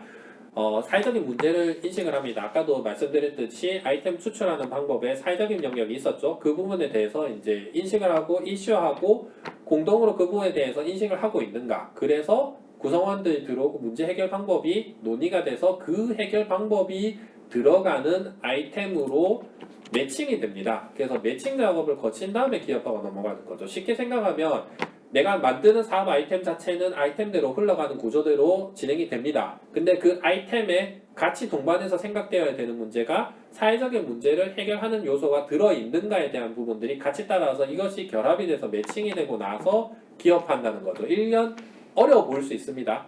그렇기 때문에 이 영역을 뭐 반드시 하라는 건 아닙니다만 반대로 내가 하려고 하는 일 자체가 사회적으로 가치가 있는 일이라고 했을 때 어디에서 조금 더 차이가 나는가? 저는 약간 요소를 하나 바꿔놨죠. 여기에 소셜을 하나 담아놨습니다. 실제로 사회적으로 봤을 때 우리가 통제하고 관리를 할 수 있는 영역적인 부분에서 소셜적인 영역을 다룰 수 있다고 한다면 구매적인 것만 단순히 봤을 때는 더 매력적일 수 있죠.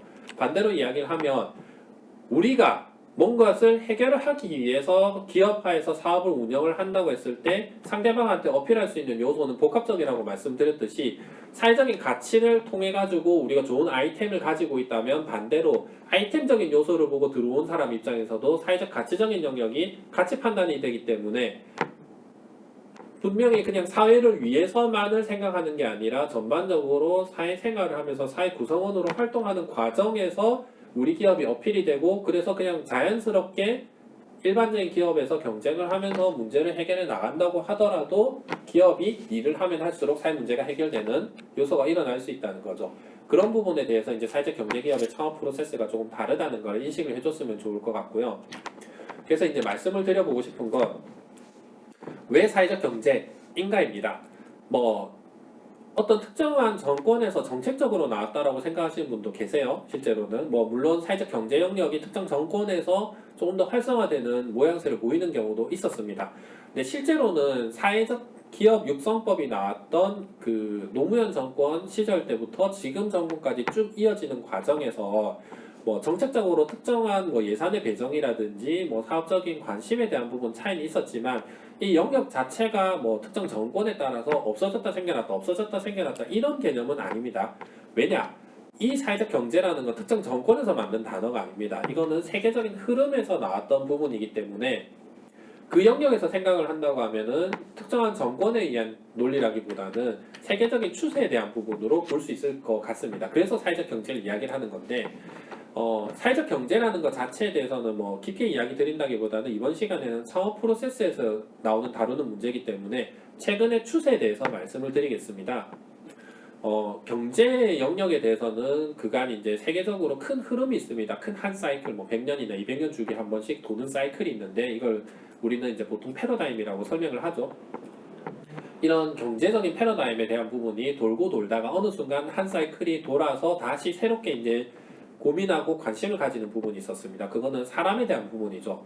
그리고 다른 사회 현상들도 여러 가지 사회 문제나 다양한 이슈들이 있었는데 그런 부분들에 대해서 어느 부분에 중심을 생각을 했을까 했을 때 사람에 대한 부분을 생각합니다. 그래서 지속적으로 그러니까 인류가 생존을 할 수 있거나 지속 가능하게 만드는 문제 그리고 사람을 중심으로 이런 문제에 대해서 생각할 수 있는 것들 다양한 그런 사회 문제에 대한 인식이 사람을 중심으로 돌아가는 축들이 돌고 돌아서 딱딱딱 맞물리는 시기가 들어옵니다. 그러면서 사회적 경제라는 개념이 드러나게 됩니다.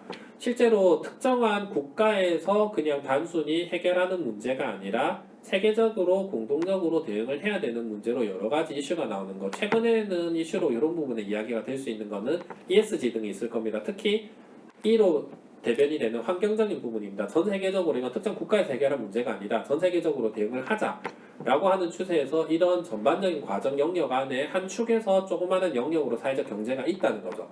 그 말인즉슨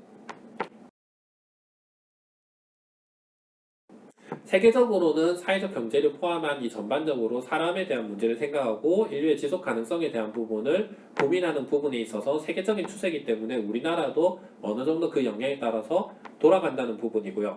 하나 더 이제 정책적인 부분을 이야기를 말씀을 드리면 세계적으로 그래서 국제기구 뭐 유엔이라든지 또는 이런 부분에서 좀 선진적으로 생각하고 있는 EU 같은 경우에는 아니면 또는 우리나라가 가입되어 있는 OECD 또는 우리나라가 좀 눈치를 보고 있거나 영향을 받는 ILO 같은 곳들에서는 사회적 경제나 사회적 경제 영역에서 말하는 사회적 가치나 지속 가능성이나 그런 부분에 대해서 2020년대에 들어서 대전략을 세웁니다. 한 2030년 정도까지 한 10년 주기 단위로 해서 이런 부분에 대해서 문제를 공동적으로 대응하고 해결하겠다라는 정책을 수립하죠. 그리고 2025년에 한 5년 정도 했을 때 얼마 정도 이제 추진이 되었는가, 그리고 2030년까지는 해결 한번 해보자라는 추세들이 돕니다. 반대로 우리나라 같은 경우에도 마찬가지겠죠. 그러면 ESG에 대해서 그 대기업뿐만 아니라 중소기업에도 요구되는 최근의 추세가 있습니다. 그 문제는 단순히 이제 EU 쪽에서 물건을 유럽에다 판매를 하는 데 있어서 발생하는 게 아니라 그런 전반적인 과정에서 전 세계적인 흐름에서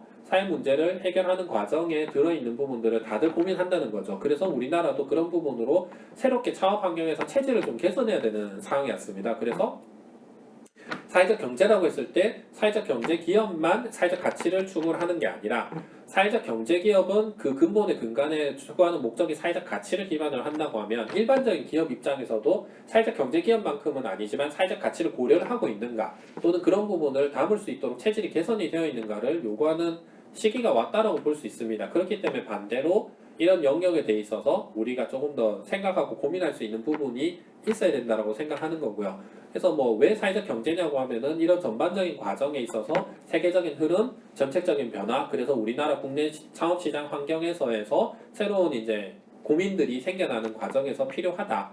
그래서 이런 것들을 고려를 하고 반드시 사회적 경제로 가야 된다는 건 아니더라도 일반적인 기업을 창업을 할 때 있어서 저런 사회 문제 인식에 대해서 고민은 아니지만 거기에 동참을 할 수 있거나 그런 환경에 대해서 적응할 수 있도록 체질은 만들어 놔야 된다라는 부분으로 말씀을 드릴 수 있을 것 같습니다.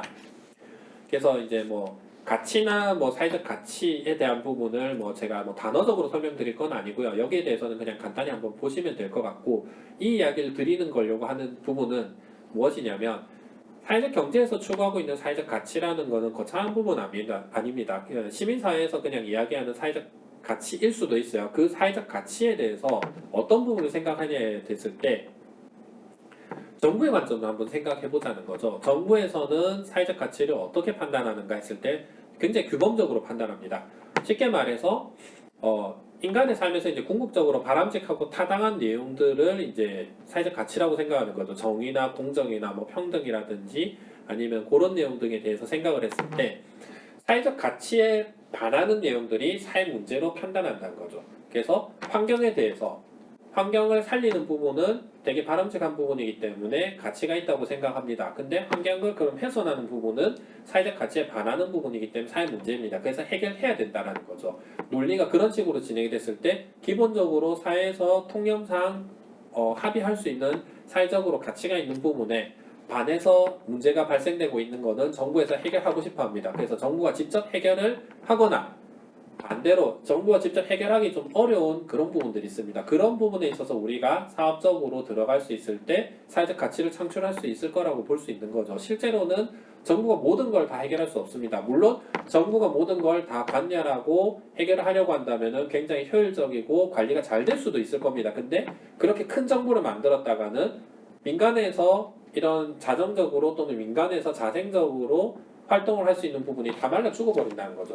그래서 정부에서는 규범적으로 판단했을 때 민간에서 자생적으로 해결할 수 없는 부분에는 정부가 참여를 한다.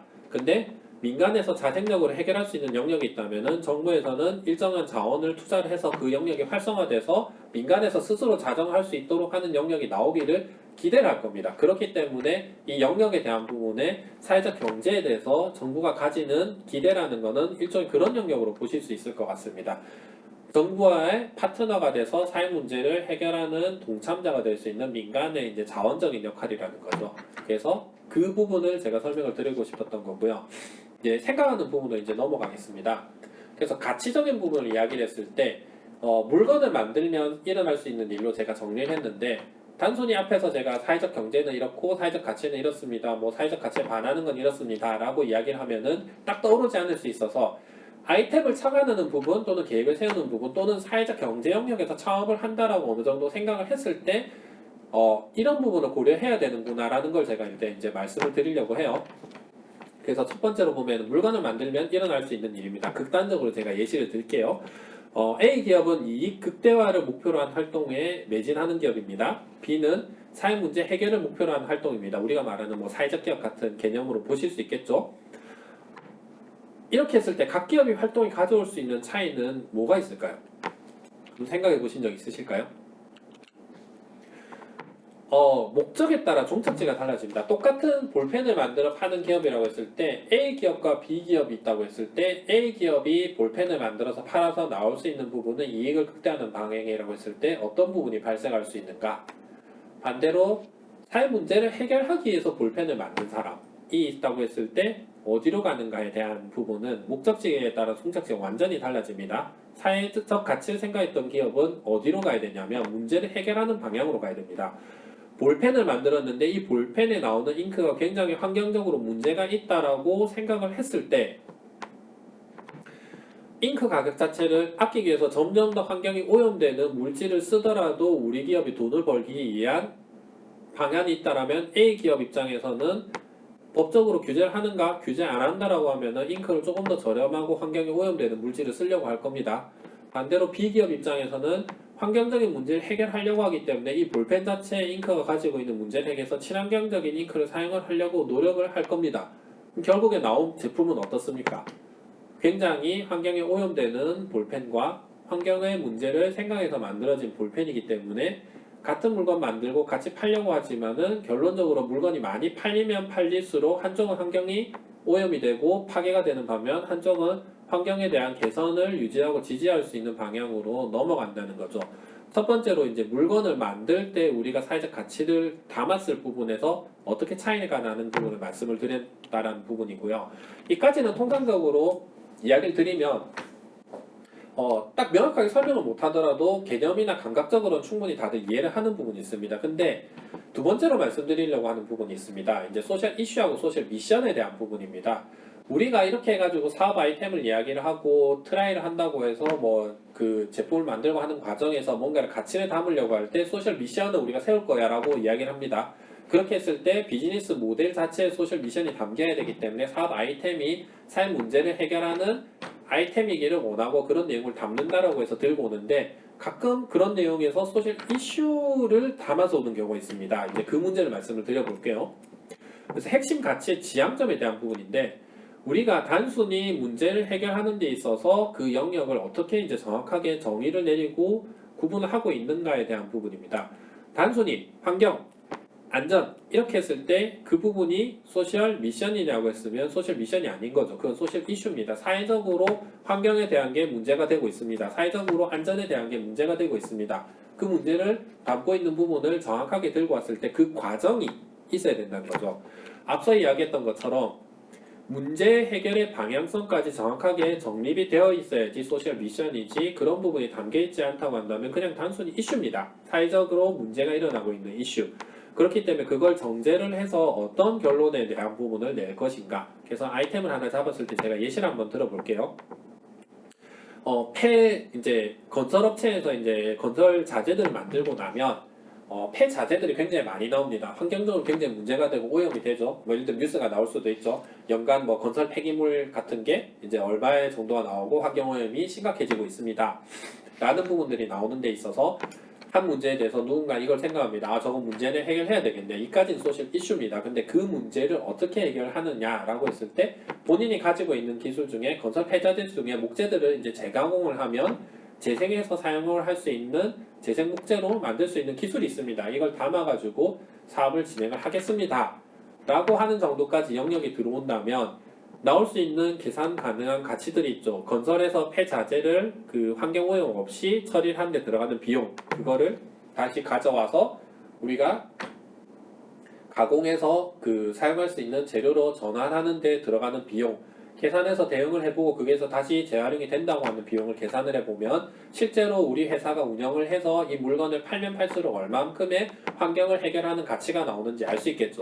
그래서 이런 형태로 사업 아이템을 잡고 미션을 잡는 가능성이 있을 겁니다. 그리고 두 번째에서 이야기했던 게 이제 세 번째로 넘어가면 이런 과정에 있어서 내가 정확하게 계획을 세우고 방향을 정해야 된다는 게 있죠. 소셜 미션을 세우더라도 명확하게 내가 이런 사업을 하겠습니다로 정해야 되는 건데 보통 이제 어느 정도 사업화를 생각하기 때문에 아이템도 들고 오고 어떤 아이템을 만들고 어떻게 팔 거라는 것까지 정해 왔는데 실제로 그 아이템을 들고 오신 분 마음 자체가 정리가 안 되어 있는 경우가 있어요. 쉽게 말하면 사업을 하겠습니다. 내가 특정한 아이템으로 물건을 팔겠습니다까지는 정했죠. 근데 이 물건에다가 갑자기 사회적 가치를 때려 넣어가지고 결합을 하려고 생각을 합니다. 그래서 이것도 대응해보고 저것도 대응해보고 하다 보니까 뭔가 딱 괜찮게 떨어지는 게 있어서 끼워 맞춰서 들고 옵니다.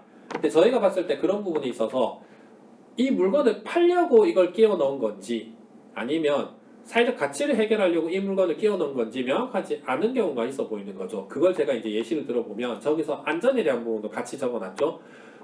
폐자재를 재가공을 해서 다시 만들 수 있는 목재로 생산했습니다. 근데 이게 사용할 수 있는 범위가 한정적으로 되어 있겠죠. 일반적으로는 뭐 사용할 수 있는 게 폐자재를 재가공을 했기 때문에 허가를 받거나 이런 부분에 사용할 수 없습니다. 그래서 통상적으로 생각해 볼 수 있는 거는 뭐 등산로 같은데 안전바를 만든다던가 이 정도로 사용해 볼 수 있을 겁니다.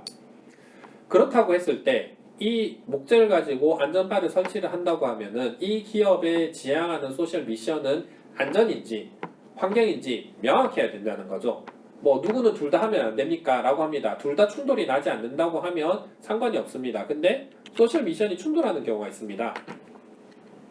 어떤 식으로냐면 제가 예시를 들어보면 예를 들어 우리가 광금을 납품을 받습니다. 내가 이렇게 해서 그 폐자재를 이제 다시 재가공해가지고 재생할 수 있는 목재로 만들고 이걸로 안전바를 만들어가지고 설치하고 납품하는 사업체를 만들어서 사업 설명을 하고 사업이 잘 됐어요. 그래서 뭐 관에서 오죠. 구청 같은 데서 연락이 와가지고 우리가 이제 해안 산책로에 대해서 이거 안전바를 설치를 하려고 하는데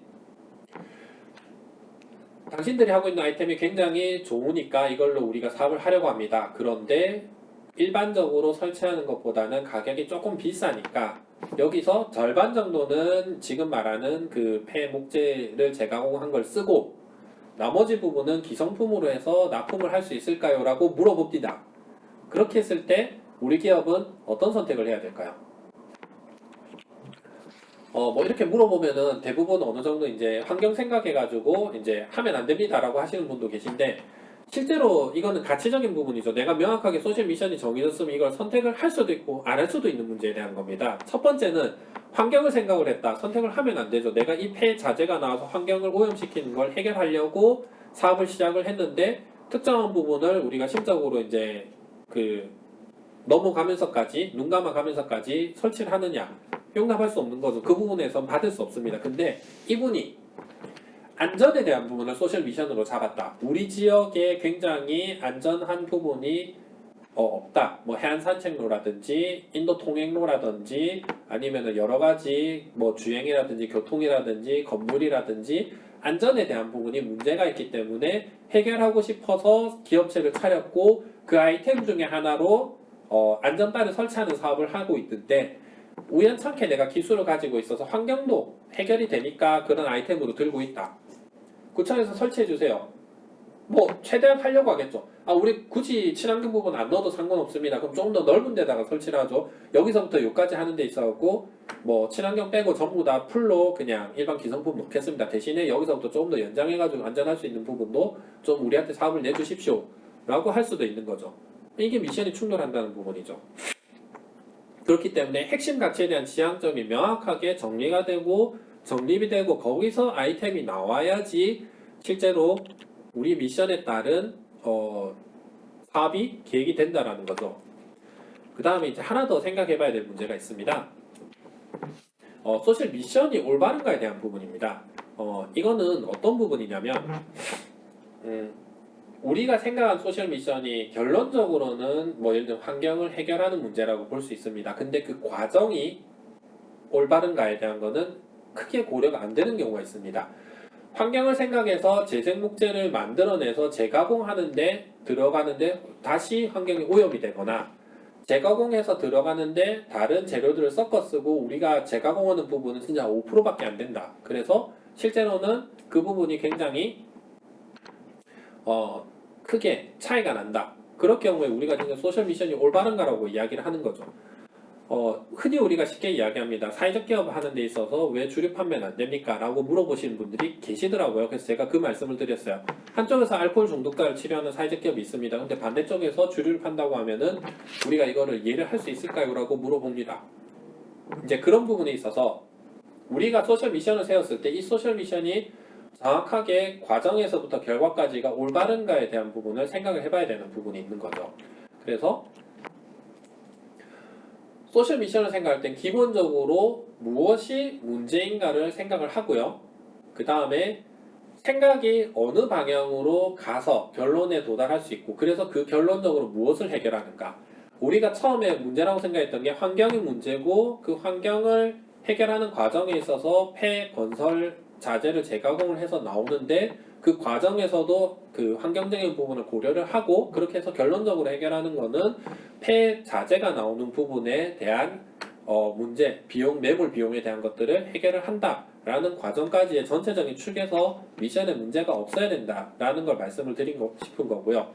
여기까지 이야기하고 이제 사회적 경제에서 계획을 하는 부분에 대해서 이제 이야기를 해보려고 합니다. 네, 요거는 제가 단계를 보면서 이제 말씀을 드릴게요. 이것도 예시를 드는 겁니다. 사회적 경제에서 뭐 사업을 계획을 하는 데 있어서 뭔가 명확하게 딱 정해진 방법이 있는 건 아닙니다. 근데 제가 어느 정도 단계를 나누고 일반적인 기업적인 부분에 섞어서 가미를 해가지고 단계를 한 6단계 정도 나누고 여기서 이제 어떤 것들을 고려를 해야 되는지를 이제 설명을 하려고 하고요. 각 단계에서는 사회적 문제를 인식을 하고 아이디어하고 기회를 파악을 하고 사회적 경제적 가치를 파악하고 미션과 비전을 정의하고 참여를 확보하는 부분에 대해서 일단 5가지 영역에서 이제 이야기를 할 겁니다. 이제 첫 번째입니다.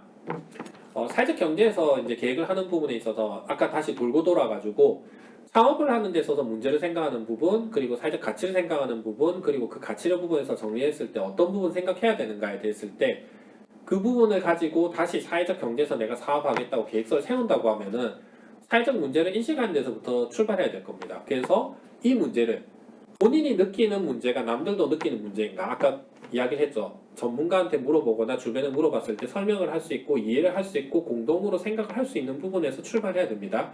그리고 사회적인 문제잖아요. 그럼 정부가 이 부분에 대해서 어떻게 대처를 하고 있는가에 대한 부분입니다. 그렇게 해서 내가 생각했을 때 이게 문제라는 걸 남들도 이해를 할 수 있고 근데 실제로 정부가 어떠한 이유 때문에 해결을 못하고 있다는 거를 명확하게 끌어내고 이걸 남한테 설명을 해가지고 이해를 시킬 수 있는 과정까지 이제 문제를 인식을 하는 단계가 첫 번째로 필요할 거고요. 두 번째입니다. 아이디어하고 기획을 파입니다. 무슨 문제가 생겨나는 거냐는 거죠. 정확하게 남한테 설명을 할 때 이 발생하고 있는 이 사회 문제가 어떤 거냐. 뭐 예를 들어가지고 뭐 부산이니까 여기가 지금 온천천이 하나 있습니다. 뭐 예시입니다. 이거는 지금 문제가 일어난다는 건 아니고 뭐 다른 천으로 할게요. 예를 들면은 뭐 하천이 하나 있습니다. 특정한 시에 이 하천에서 매년 냄새가 올라와요. 그래서 생각을 하는 거죠. 나 이거 냄새 나는 게 문제라고 생각을 합니다. 옆에 친구한테도 물어보죠. 야, 저거 맨날 냄새 나지 않냐? 그래, 문제인 것 같아 라고 합니다. 그래서 남들한테 우리 동네 땡땡 하천은 그 매년 냄새로 인해서 문제가 발생하고 있습니다 라고 하는 이야기를 할 수 있는 거죠. 근데 정부에서 어떻게 해결하고 있느냐? 정비 사업을 하는 것 같습니다. 뭐 한 번씩 와서 포크레인으로 땅을 파내는 것 같은데 뭐 한천이고 여름만 되고 빗물 한번 내리고 나면 다시 문제가 불거집니다. 그래서 무슨 문제가 생기느냐? 하천에 정비 사업을 하고 있는데 계속 냄새는 제거가 되지 않고 있다라는 문제가 생길 수 있죠. 그래서 왜 해결되지 않고 있는가? 그래서 기존 해결 방법을 조사해 봅니다.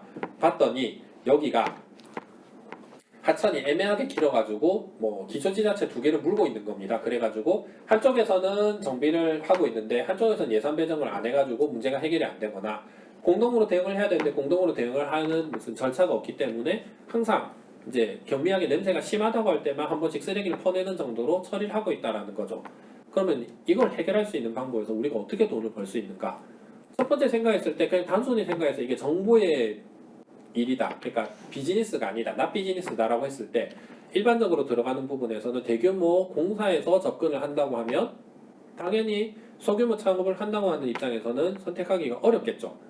근데 반대로 우리가 기술을 가지고 있습니다. 거기서 어떤 기술을 가지고 있는 데서 어떤 방법이 있는가 했을 때 근데 나는 그 EM 같은 효소 가지고 사업을 하고 있는 사람인데 아니면 아이템을 가지고 있고 아이디어를 가지고 있는데 이거 뿌리면은 그 하천의 냄새가 제거가 되지 않을까? 그래서 기본적으로 이렇게 조사를 해봤더니 다른 데서도 선행해서 실행해봤던 사례들이 있는 거죠.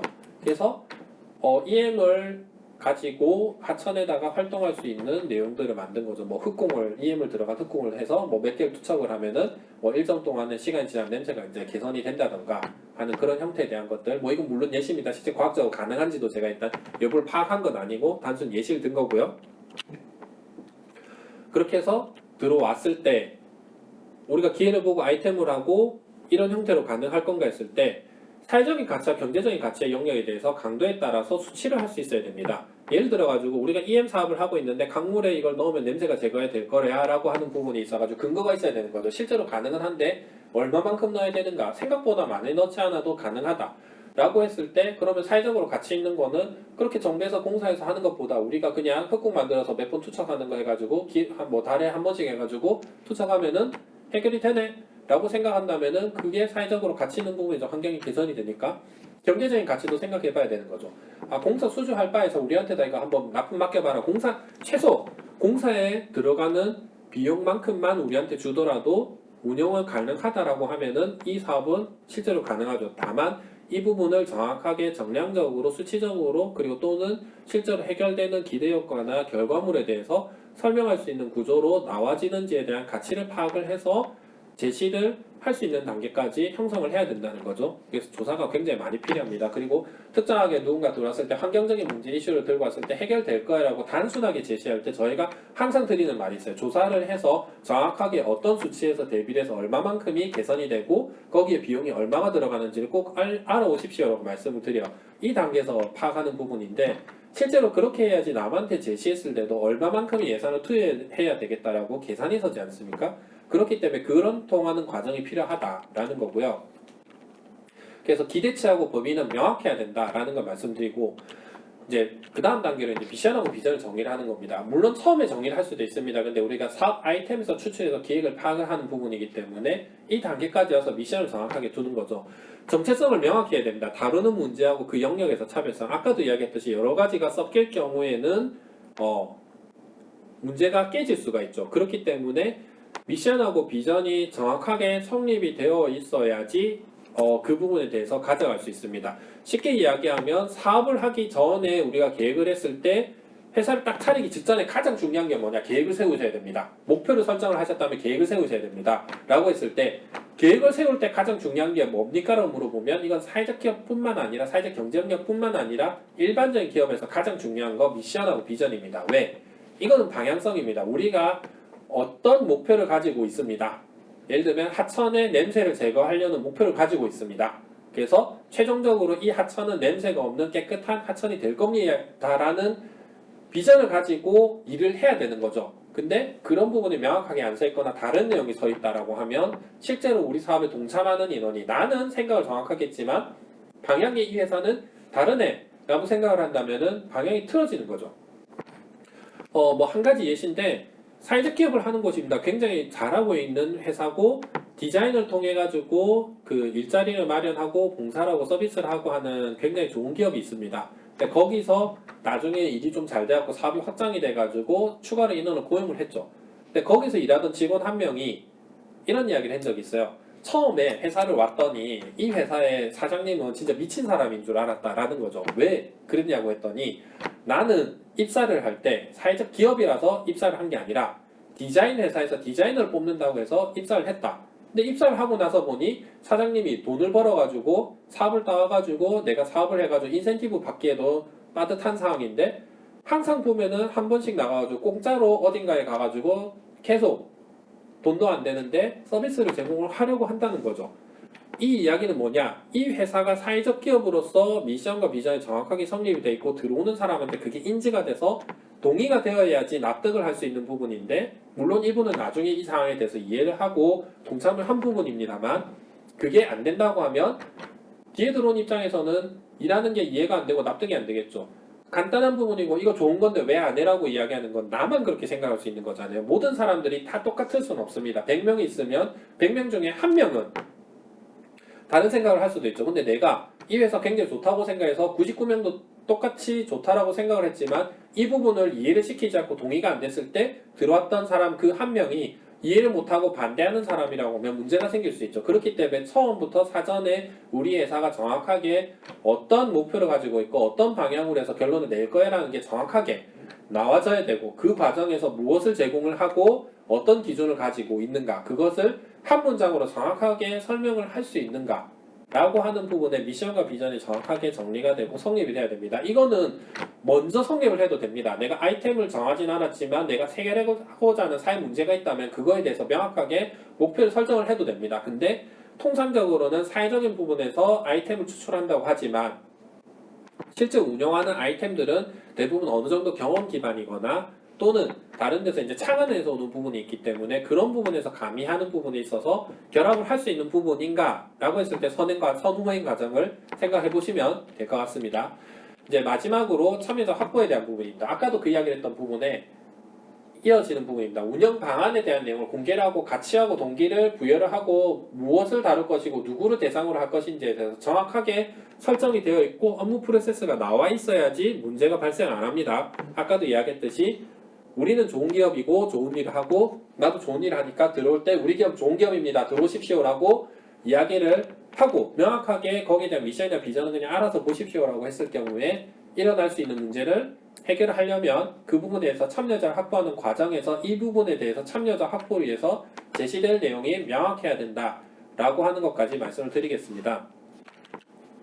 전반적으로 이러한 과정으로 계획을 했다고 하면은 한 번쯤은 제가 이제 제시를 드리고 싶은 거는 자가로 한번 진단을 해보실 필요가 있다는 거죠. 그래서 요거는 제가 뭐 여러 가지 이제 상담을 하면서 어느 정도 이제 자가적으로 판단할 수 있는 요소를 임의로 적은 거고요. 어디에 뭐 학술적으로 뭐 정리가 되거나 논의가 된 내용은 아니고 한 요런 정도는 죄송합니다. 그 사업을 하는 데 있어가지고 한 번쯤 생각을 해보시라 라는 겁니다. 그래서 첫 번째는 사회적 가치적인 영역입니다. 아까도 이야기했듯이 미션 사회적으로 있는 이 이슈를 미션으로 얼마나 잘 정제를 했는가 그래서 사회 문제를 해결할 수 있는 결론까지 도달했는가에 대한 부분에 하나 그리고 내가 생각하는 이 사회적인 가치가 사회에 얼마만큼 영향이 있는가 쉽게 말해서 우리가 기업 운영을 하면 할수록 사회에 어떤 영향을 주는가에 대한 부분에 대한 두 가지는 생각을 해보고요. 그 다음은 기업적인 측면입니다. 필요성입니다. 사회가 이 내용을 필요로 하는가 또는 사업성입니다. 고유성을 가지고 돈이 되는가 굉장히 큰 문제입니다. 사회가 필요로 한다고 해서 우리만 할 수 있는 일이 아닙니다. 그렇기 때문에 우리가 하는 일에 대해서 우리가 고유성을 가지고 운용을 할 수 있는가 그래서 누가 할 수 있는가 그리고 나만 필요한 건가 모두가 필요한 건가 모두가 필요한데 우리가 할 수 있는가에 대한 것들을 생각을 해야 되고요. 그 다음에 실제로 일을 하는 데 있어서 동기와 전문성은 굉장히 중요합니다. 동기는 사업을 지속적으로 끌고 가는 이유입니다. 내가 목표를 명확하게 설정을 하고 결론에 도달했을 때 그 과정까지 어떻게 이제 끌고 가는가 부분인데 간혹 그런 부분이 있어요. 목표를 사회적 기업으로 두시는 분이 있습니다. 인증 사회적 기업 되겠습니다라고 목표 세우신 분은 인증 사회적 기업 되고 나면 어떻게 하죠? 가 되는 거죠. 그때부터는 이제 일 잘 해봐야죠. 가 됩니다. 근데 그거는 목표가 되셔서는 안 돼요. 이거는 과정입니다. 동기로 설정한 어떤 목표는 왜 하려고 하는가가 명확하게 정리가 돼야 됩니다. 뭐 사회적 경제 영역에 특히 사회적 기업 같은 경우에는 망하려고 하는 기업입니다라고 하는 경우 등이 가끔 나와요. 사회 문제가 있기 때문에 사회 문제를 해결하려고 하는 기업이 사회 문제가 다 해결되고 나면은 존재 이유가 없어지기 때문에 망해서 없어져야 된다 라는 이야기인데 최소한 그 과정까지 우리가 어느 순간에서 이 기업이 종료가 될 건가까지에 대한 부분이 명확하게 설정이 되고 내가 그 과정까지 도달하고 싶다라는 게 명확하게 서 있어야지, 그리고 또는 참여한 사람들이 이해를 할 수 있어야지 실행이 유지가 됩니다. 그리고 전문성은 굉장히 중요합니다. 아까도 말씀드렸듯이 우리가 디자이너나 엔지니어가 없는데 일을 하려고 한다. 외주 주는 게 아니라 그런 사람들 데려와야 됩니다. 또는 내가 그런 부분에 경험을 가지고 있는가 굉장히 큰 부분입니다. 그렇기 때문에 그걸 가지고 있어야지 스텝을 넘어갈 수 있는, 동기는 끝까지 과정을 이끌어 나갈 수 있는 동력이라고 한다면 전문성은 단계를 넘어갈 수 있는 그 단계이기 때문에 우리가 사업 전반 과정에서 전문성적인 부분에 있어가지고 특정한 단계 부족한 게 있다면 그 다음 단계로 넘어갈 수 있게 하기 위해서 반드시 채우고 가야 되는 부분입니다. 없다라고 해서 빼놓고 가는 게 아니라 없으면 어떻게 채울 건가, 어떻게 대처할 건가를 꼭 생각을 해야 되고요. 마지막으로 생존입니다. 이거는 지속성이랑 성장성입니다. 우리 기업이 만들어지고 나서 아이템을 봤는데 뭐 한철 장사다, 그렇게 해서 한번 하고 나서 끝난다, 그러면 이건 기업화할 필요가 없습니다. 그냥 일시적인 이벤트나 캠페인으로 하고 끝날 내용이죠. 그렇기 때문에 그냥 단순히 사회 활동이 아니라 사업을 운영을 할 수 있다면 지속적으로 얼마나 효율적으로 잘 관리해서 쭉 운영을 할 수 있는가. 그래서 일을 하면 할수록 적정한 하는 구조가 아니라 일을 하면 할수록 사업이 성장이 되고 유지가 되는 형태로 가야 되고요. 그 다음은 성장성입니다. 처음에 소셜 부분에서 가치에 대한 영향력에 대한 걸 말씀을 드렸듯이 우리가 일을 하면 할수록 사회적으로 가치가 늘어나서 올라갈 수 있는 부분과 일을 하면 할수록 경제적으로 성장할 수 있는 부분이 어떻게 구조가 짜져 있는가, 이거는 사회적 경쟁력이 아니라 아까 말씀드렸듯이 소규모 창업 부분에서 계획을 세우는 단계에서 생각하고 과정을 만들어 놔야 되는 부분이고요. 전반적으로 이렇게 네 가지 탭에 이제 총 8가지 질문이 있는데 최소한 이 8가지 질문을 했을 때 답이 되고 나와 있어야지 우리가 어느 정도 사업 계획을 세웠다라고 볼 수 있습니다. 그래서 이 정도를 가지고 이제 처음 단계인 사회적 경제 영역에서 창업하기 부분을 말씀을 드렸고요. 두 번째는 창업하는 방법 알아보기입니다. 창업하는 방법 알아보기는 어떤 부분이 있냐면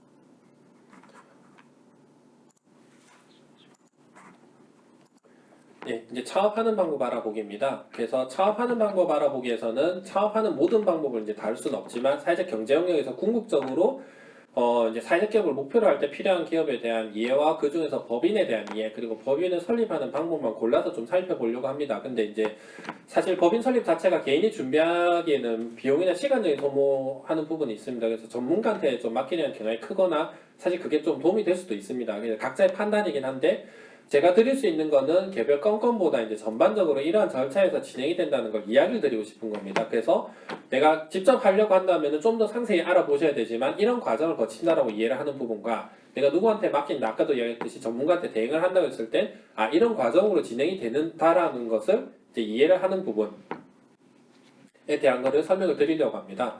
그래서 뭐 큰 부분이 있는데 잠시만요. 네, 창업하는 방법에서 이제 말씀드리고 싶었던 건 기업의 개념과 성격을 먼저 말씀을 드리려고 합니다. 우리가 흔히 알고 있는 공공기관, 이제 정부기관은 이제 나눌 수 있는 게 여러 가지가 나는데 대부분 이런 형태로 나눠집니다. 그래서 크게 이제 정부에서 말하는 공공기관과 이제 공단, 공사 이런 것들이 있는데 세부적으로 내려가면 특수목적기관이라든지 정부 업무 위탁기관이라든지 정부 투자기관이라든지 정부 출자기관이라든지 하는 내용들이 있습니다. 네, 이런 부분들이 있다라는 것과 반대로 이제 사기업에서는 어떤 부분이 있냐면 우리가 흔히 알고 있는 개인기업, 개인회사입니다. 그냥 일반적으로 개인 사업자를 내고 있는 사업들이죠. 그 외에 이제 통상적으로 개인기업과 공동기업으로 나눕니다. 그리고 공동기업에서 수가 작은 소수기업, 한명합쳐회사, 유한, 유책회사가 있고요. 다수기업이 있습니다. 주식회사와 협동조합입니다. 그래서 이 부분을 이야기를 할 거고요. 통상적으로 우리가 이제 행정적으로 이야기를 할 때 기업의 종류는 공공기관을 포함을 해서 이 형태의 영역에 들어가고요.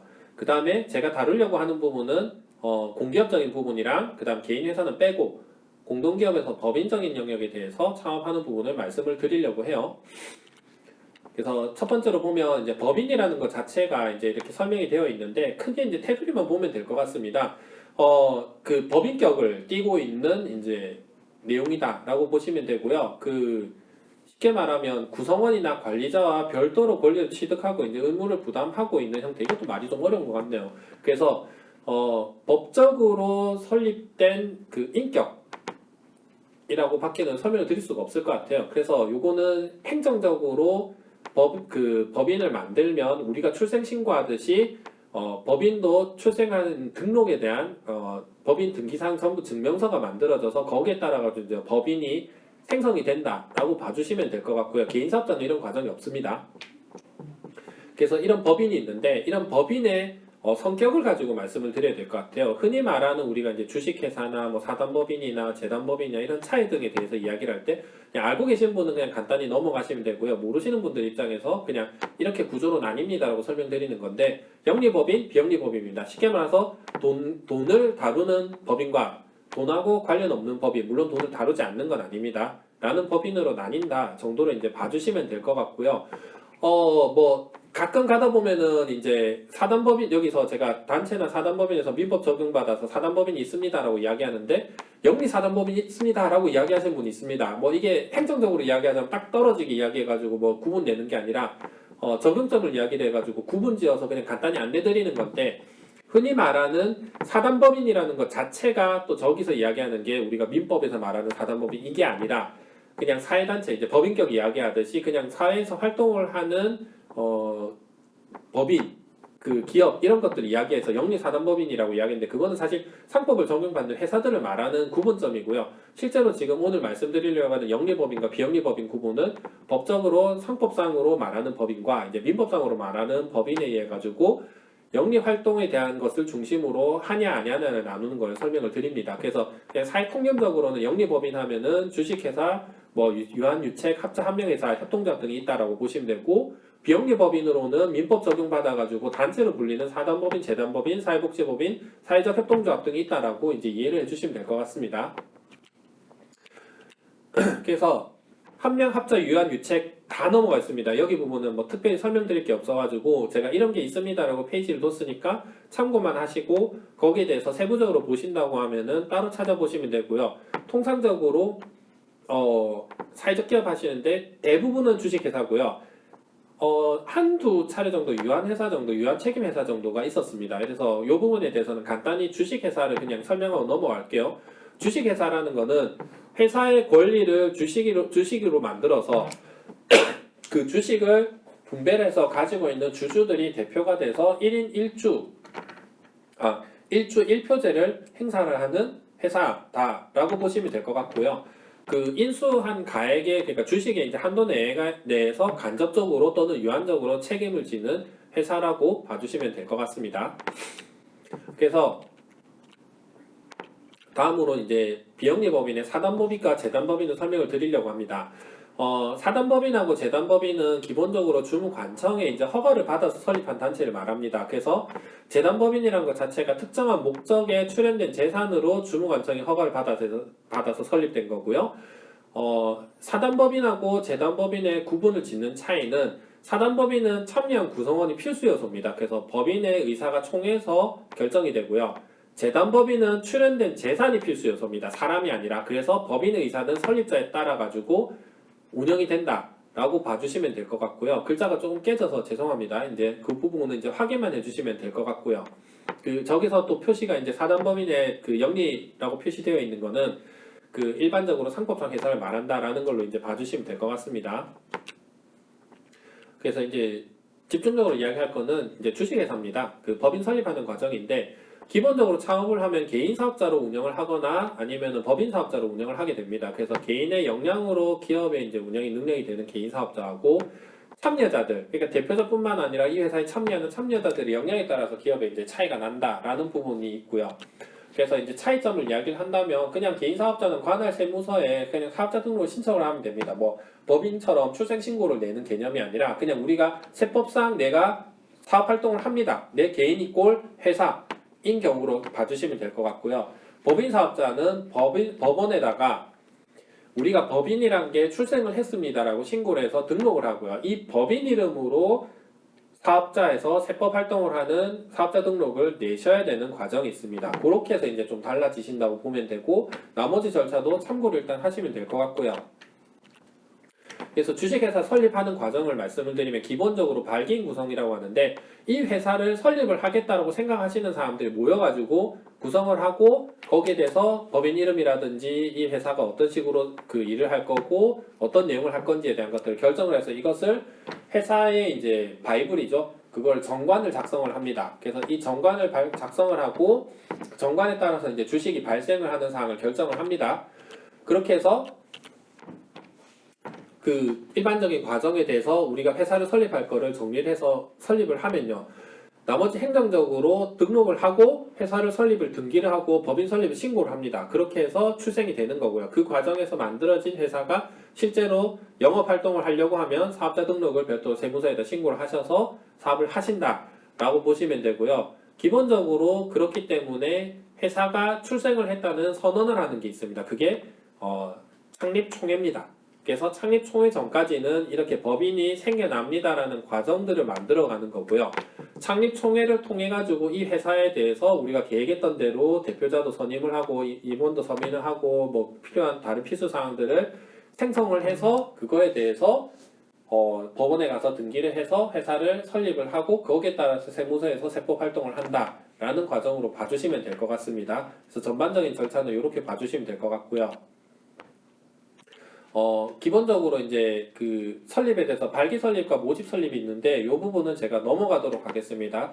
모집 설립 자체가 크게 이제 우리가 취할 수 있는 형태는 아니기 때문에 발기인으로 인해서 설립이 되는 과정으로만 일단 이해를 해주시면 될 것 같고요. 그래서 이 부분은 제가 다 넘어가도록 하고요. 그 다음에 하나 더 말씀을 드릴 게 이 부분입니다. 이제 개인 사업자로 내가 운영을 하고 있습니다. 근데 법인으로 전환을 하고 싶을 경우가 있습니다. 그 부분에 대해서 제가 조금 더 설명을 드릴게요. 간혹 우리가 이제 보다 보면은 그 사업 아이템을 가지고 계시다가 이 아이템이 사회적 가치가 있을 걸로 생각을 해서 이쪽 사업에 참여를 하신 경우가 있어요. 그렇기 때문에 내가 기존에 사업자가 있는데 이 사업자를 법인으로 전환을 하겠다라는 경우가 있습니다. 그럴 때 사용을 하시는 게 포괄 사업 양수도입니다. 이거는 양도 양수라고 이제 통상적으로 표현을 하는데 기본적으로 개인 기업이 결산을 해가지고 우리가 가지고 있는 돈, 그러니까 정해진 돈을 가지고 이 돈이 결정이 되면은 우리가 법인으로 전환하겠습니다 라고 하는 거죠. 실제로는 전환이라고 표현을 하고 있는데 들고 있는 내용물은 싹 다 법인으로 옮기고 그 껍데기만 남아있는 거를 폐업을 하는 개념으로 일단 봐주시면 될 것 같아요. 그렇기 때문에 정확하게는 개인 사업자의 자산을 법인으로 옮기고 개인 사업자는 폐업을 하는 개념으로 봅니다. 그래서 우리 회사가 가지고 있는 부분에 대한 거에서 개인 기업에서 개인 사업자로 벌어들인 돈에 대한 것들이 전부 정립이 되면 법인 설립 과정을 거칩니다. 그래서 법인이 법원에 등기를 하고요. 세무서에서 사업자 등록을 신청을 합니다. 그래서 이사회 열고 주주총회도 열어가지고 법인 전환으로 결정을 하죠. 그렇게 되면은 개인 사업자와 법인이 포괄 사업 양수도 계약을 체결합니다. 그렇게 하셔서 너무 가지고 있는 권리에 대한 부분 모든 걸 다 법인으로 이름을 바꾸고 나면 개인 사업자를 폐업을 하시게 되면 최종적으로는 개인 사업자에 있던 모든 권리와 권한들이 개인 사업자가 없어졌기 때문에 법인이 오롯이 유지하고 관리할 수 있게 됩니다.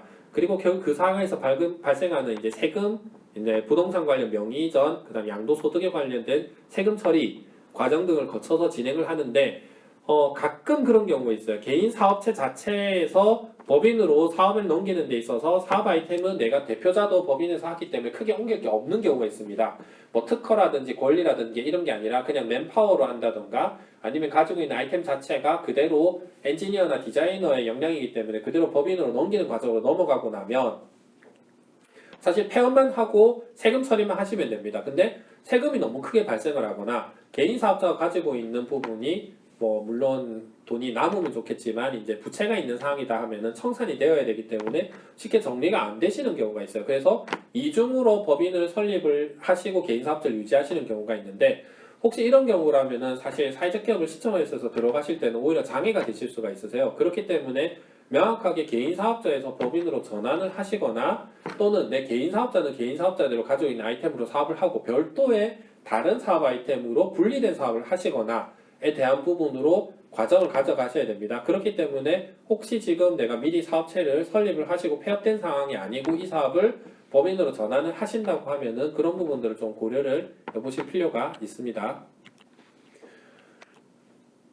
네, 그리고 다음은 이제 협동조합입니다. 협동조합도 제가 단순히 단계만 설립에 대해서 말씀을 드리고요. 세부적으로 협동조합을 설립에 대한 부분은 저희 사회적기업 연구원에 협동조합 지원 업무를 하고 있습니다. 그렇기 때문에 지원 업무 담당자 연결을 통해 가지고 협동조합 설립 과정에 대해서 상세히 안내를 드릴 수 있도록 하겠습니다.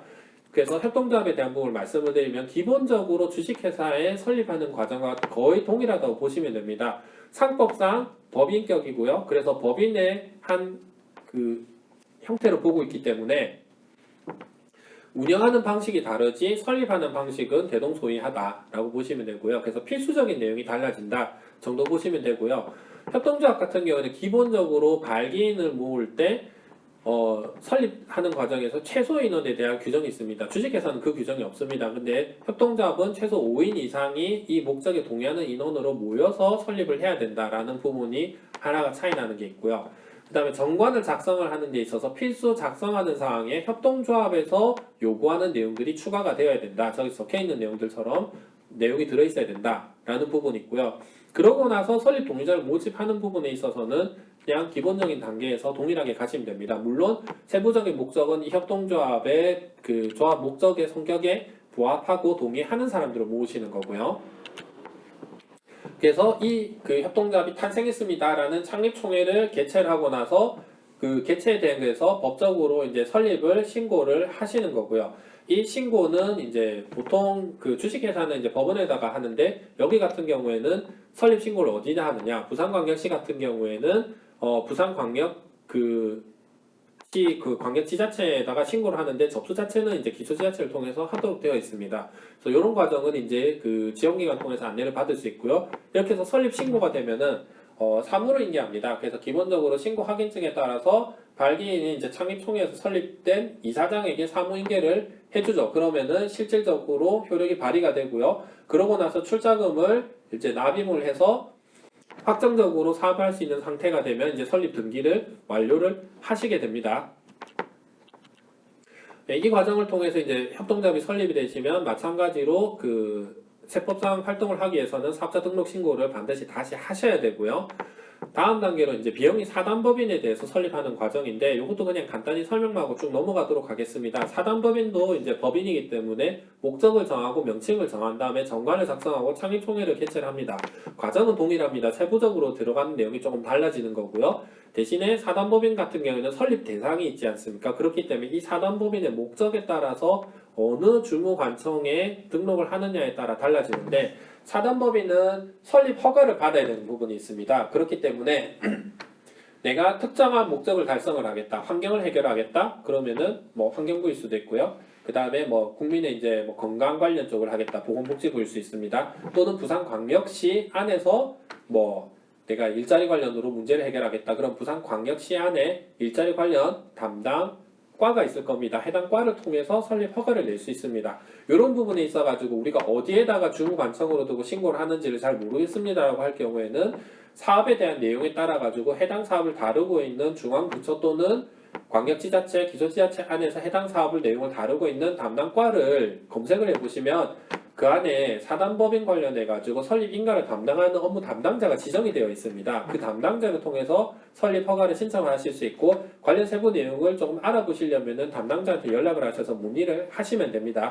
그렇기 때문에 이제 세부적으로는 제가 거기에 대해서 더 말씀을 드리진 않겠습니다. 그래서 신고를 하시면 주무관청에서 내용을 살펴보고 필요한 서류를 요청을 하고 그 내용이 부합을 하면 설립 허가가 나오고요. 그 설립 허가를 이제 등기소에 가서 등기를 하시면 설립 등기가 완료가 되십니다. 그리고 마찬가지로 사단법인은 비영리 법인입니다만은 비영리 법인도 목적성 사업을 수행을 하기 위해서 영리 활동이 허락이 되어 있는 경우가 있습니다.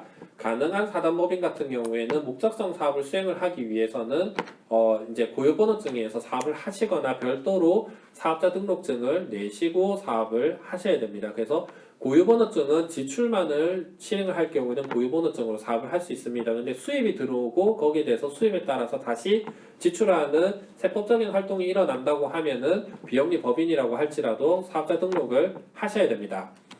그래서 전반적으로 법인의 종류와 구분으로 보시면 이렇게 나옵니다. 제가 아까 농업법이나 영농조합법인은 나누진 않았는데 이거는 기본적으로 법인격이라기보다는 구조에 들어가는 부분이기 때문에 여기서만 나눠졌다고 보시면 되고요. 영리법인과 비영리법인의 조직 형태는 이 정도 과정이 있고 운영하는 방식은 저런 형태가 있습니다. 뭐 살펴보자면 이윤극대화하는 목적이 되어 있는 게 주식회사부터 농업회사법인까지가 있죠. 그리고 우리가 보고 있는 협동조합이나 아니면은 이제 사단법인, 재단법인, 사회복지법인은 목적이 또 좀 다르다는 것을 볼 수 있습니다. 그리고 운영 방식이나 설립 방식, 그리고 뭐 성격적인 부분, 근거 법률이 다르다는 것들도 볼 수 있습니다. 이런 형태고 주로 여기서 우리가 선택을 하게 되는 것은 아마도 주식회사, 그 다음에 협동조합 중에 일반 협동조합 또는 사회적 가치를 실현하기 위해서 사회적 협동조합 하는 경우, 그다음 조금 드물게 이제 사단법인 형태가 조금 많이 있는 걸로 알고 있고요. 나머지 형태의 유형은 굉장히 드문 걸로 알고 있습니다. 근데 혹시나 여기에 관련해 가지고 따로 문의가 있다면 나중에 담임 멘토님이 설정이 되시면 질의하시면 안내를 주실 거고요. 전반적으로 이제 창업하는 방법에 대해서 알아봤는데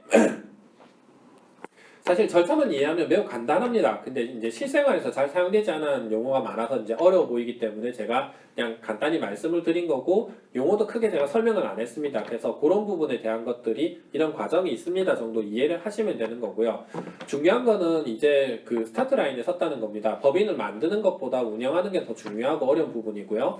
창업 프로세스에서 다른 내용은 아니지만 연관되어서 법인 설립할 때 같이 고민해 봐야 되는 내용으로 이제 이 장을 마무리를 조금 하려고 합니다. 그래서 기업을 경영할 때 여러 요소로 이제 구분이 되긴 한데요. 주로 이제 6가지 요소를 잡으면 되게 이제 보시는 것 같습니다. 그래서 잘 되는 기업은 각자 영역을 감각적으로 잘 수행을 합니다. 근데 이제 필요에 따라서 중점을 두고 뭐 빼고 하는 것도 능숙하기도 해요. 근데 다만 대부분 이제 그런 게 좀 잘 안 되기 때문에 이제 기업을 해두었다가 이제 이런 요소들이 이제 맞물려서 기업이 잘 굴러가는구나. 그리고 이런 요소는 어떻게 챙겨야지 하는 것을 이제 좀 봐주십사 하는 거고요. 이제 마케팅점부터 보면은 기획부터 내부 외부에서 다 챙겨야 하는 것이긴 합니다. 근데 이제 흔히 말하면 이제 거래처만 찾아가면 이제 영업이냐라고 하는 부분이 있는데 이제 그런 부분에서 무엇을 챙겨야 되는지 해서 한번 생각해 봐야 되는 부분. 그 다음에 인사에 대한 부분입니다. 사람을 일단 채용을 해야 되는데 그 다음 어떻게 해야 되는가.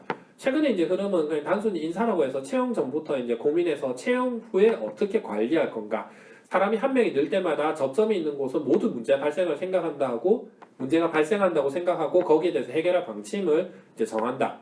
그리고 이제 재무에 대한 부분입니다.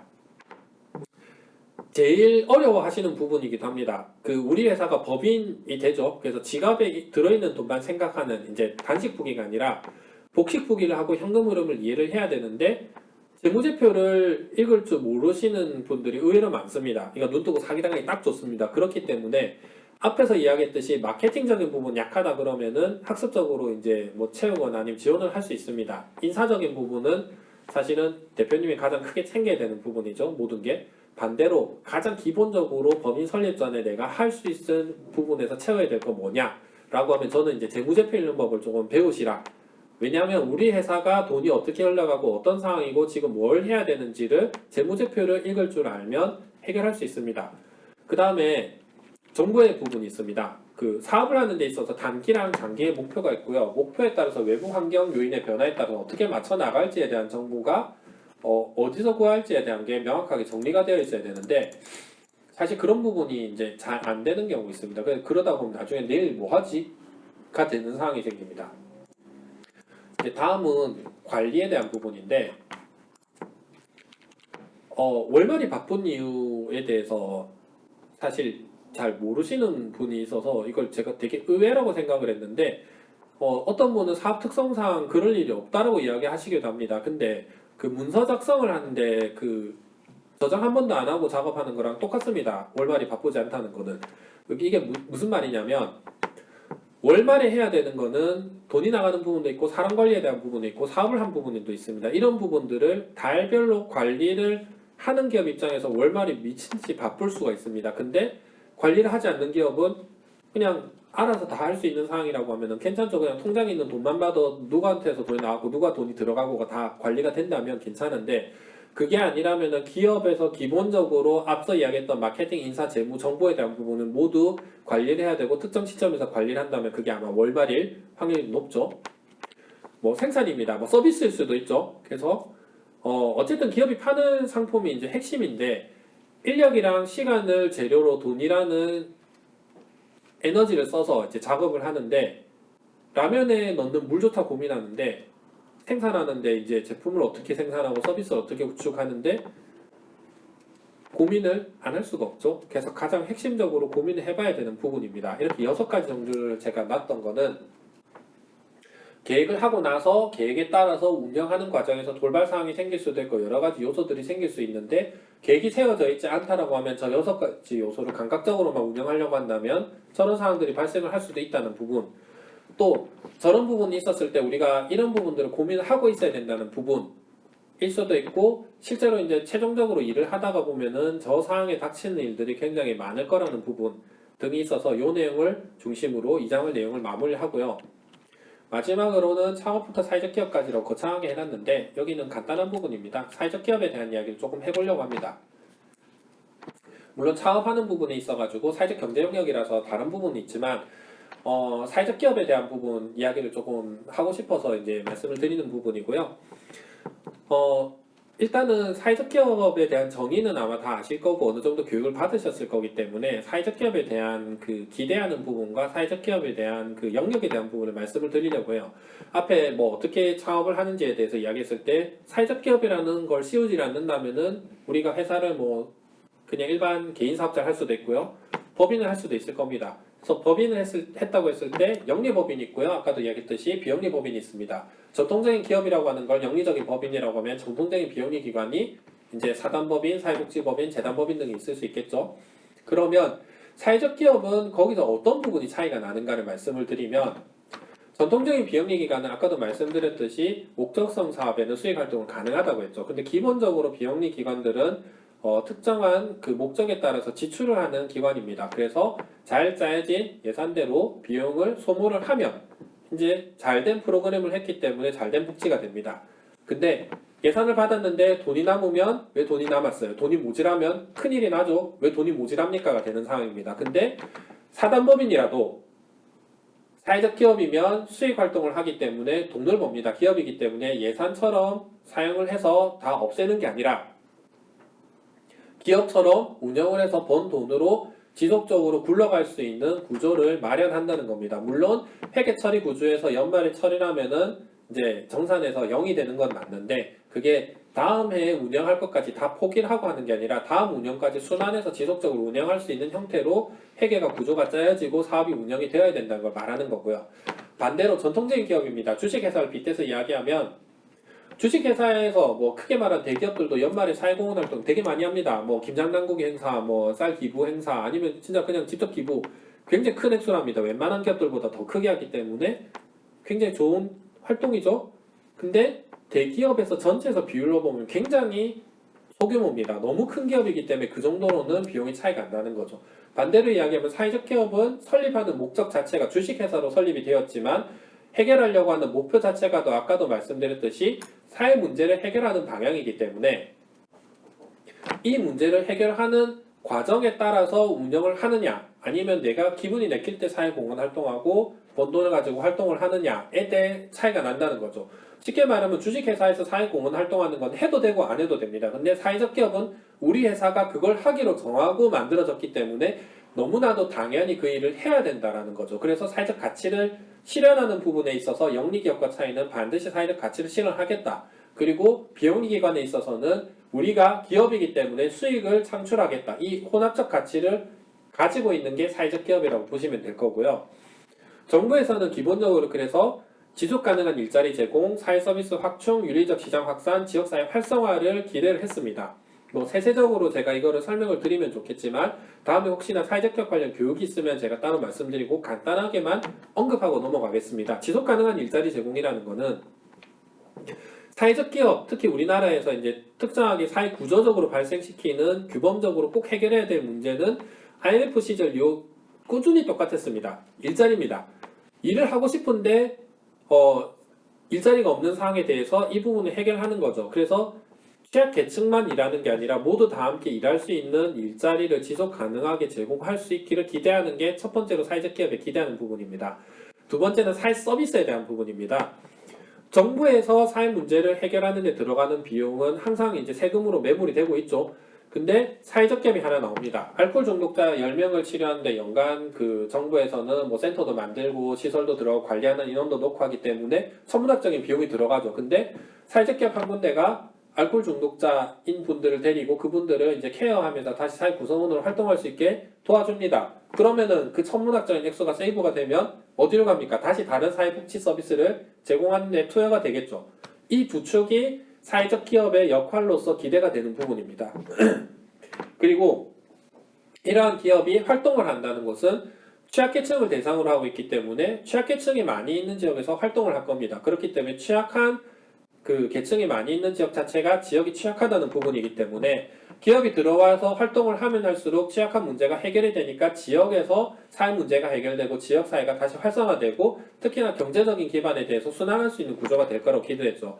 마지막으로는 이게 보편적으로 그 국민의 인식이 된다고 하면 시민사회에서 사회적 기업에 대해서 이해를 하고 있다면 그 부분에 대해서 윤리적 시장이 확산이 될 거라고 보는 겁니다. 우리나라 같은 경우에 대표적으로 윤리적 시장은 강력하게 제공된 것들이 뭐 해마다 조금씩 발생을 합니다. 뭐 우리 흔히 말하는 보이콧이죠. 특정한 기업이 사회적으로 지탄받을 행위를 할 경우에는 불매운동을 합니다.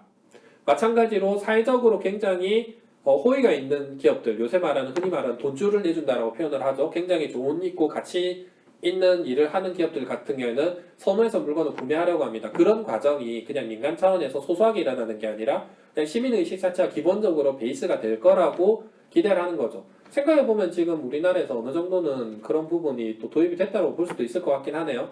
어쨌든 이런 과정에 대한 거를 기대를 하고 있는 게 사회적 기업이다 라는 부분이기 때문에 최종적으로는 이제 우리가 이 활동을 통해서 이 사업을 통해서 사회적 기업을 궁극적으로 목표로 한다고 했을 때 어떤 식으로 준비해야 되는지 각 단계를 이제 한번 생각해 봐 주시기를 기대를 하고요.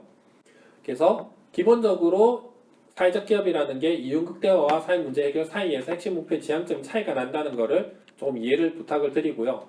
그래서 기본적으로 일반 기업이 값싼 재료와 낮은 임금, 기계화 도입이나 비싼 가격에 파는 행위를 하고 있을 때 사회적 기업은 정직한 재료에 적정한 임금, 지속 가능한 고용, 시장 가격을 생각하는 형태로 사회 문제를 해결하려고 노력을 한다. 라고 일단은 봐주시면 될 것 같습니다. 이렇게 해서 이제 정리를 하고요.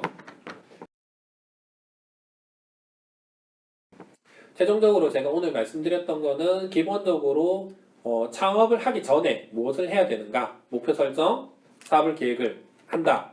라는 부분이 있고 그 세부 내용의 과정에서 생각해 봐야 될 부분들을 세세하게 말씀을 드렸습니다. 그 다음으로 이야기 드리는 부분은 사회적 경제 영역에서 그럼 창업을 할 때 뭐가 달라지느냐 차이점에 대해서 말씀을 드렸고요. 그 과정에서 그러면은 제일 중요한 사업 계획을 짜는 데 있어 가지고 무엇을 고려해야 되는지를 말씀을 드렸습니다. 그리고 핵심되는 요소에 대한 것들도 말씀을 드렸고요. 그 과정에서 뭐 조금씩 챙겨야 되는 포인트도 그냥 소소하게 말씀을 드린 것 같습니다. 근데 뭐 전부 다 다루지는 못했고요. 이제 마지막으로 그렇게 해서 이제 창업하는 과정에서 어떤 절차적인 부분이 있느냐라고 했을 때 그냥 간단히 그냥 기업의 구조는 이렇게 되어 있고 법인으로 설립을 한다고 했을 때 선택할 수 있는 선택지들을 제가 말씀을 드렸고 과정은 이런 정도의 과정이 있습니다. 세부적으로 내가 이걸 할 거면 조금 더 알아보셔야 된다는 이야기고요. 그 다음 누군가한테 이거를 대행을 해서 맡긴다고 했을 때 이 정도 과정으로 진행이 되고 있습니다. 이 단계에서 이런 정도가 들어갑니다라고 이해를 하고 계시라고 말씀을 드린 부분입니다. 마지막으로 이렇게 해서 전반적으로 궁극적으로 목표로 하는 사회적 기업은 이런 겁니다라고 맛보기만 보여드렸고요. 다른 교육을 들으시면서 분명히 사회적 기업에 대해서 교육을 들으실 겁니다. 그리고 꼭 내가 이제 육성사업을 하시는 과정에서 예비 사회적 기업 단계를 도전하실 건데 예비 사회적 기업 단계에서 행정적인 절차가 들어가기 전에 예비 사회적 기업 단계에서는 무엇이 필요한지에 대해서도 사업을 창업하기 전에 같이 한번 고민을 해보시기를 바라기를 기대하면서 오늘 교육을 마치도록 하겠습니다. 고생 많으셨습니다.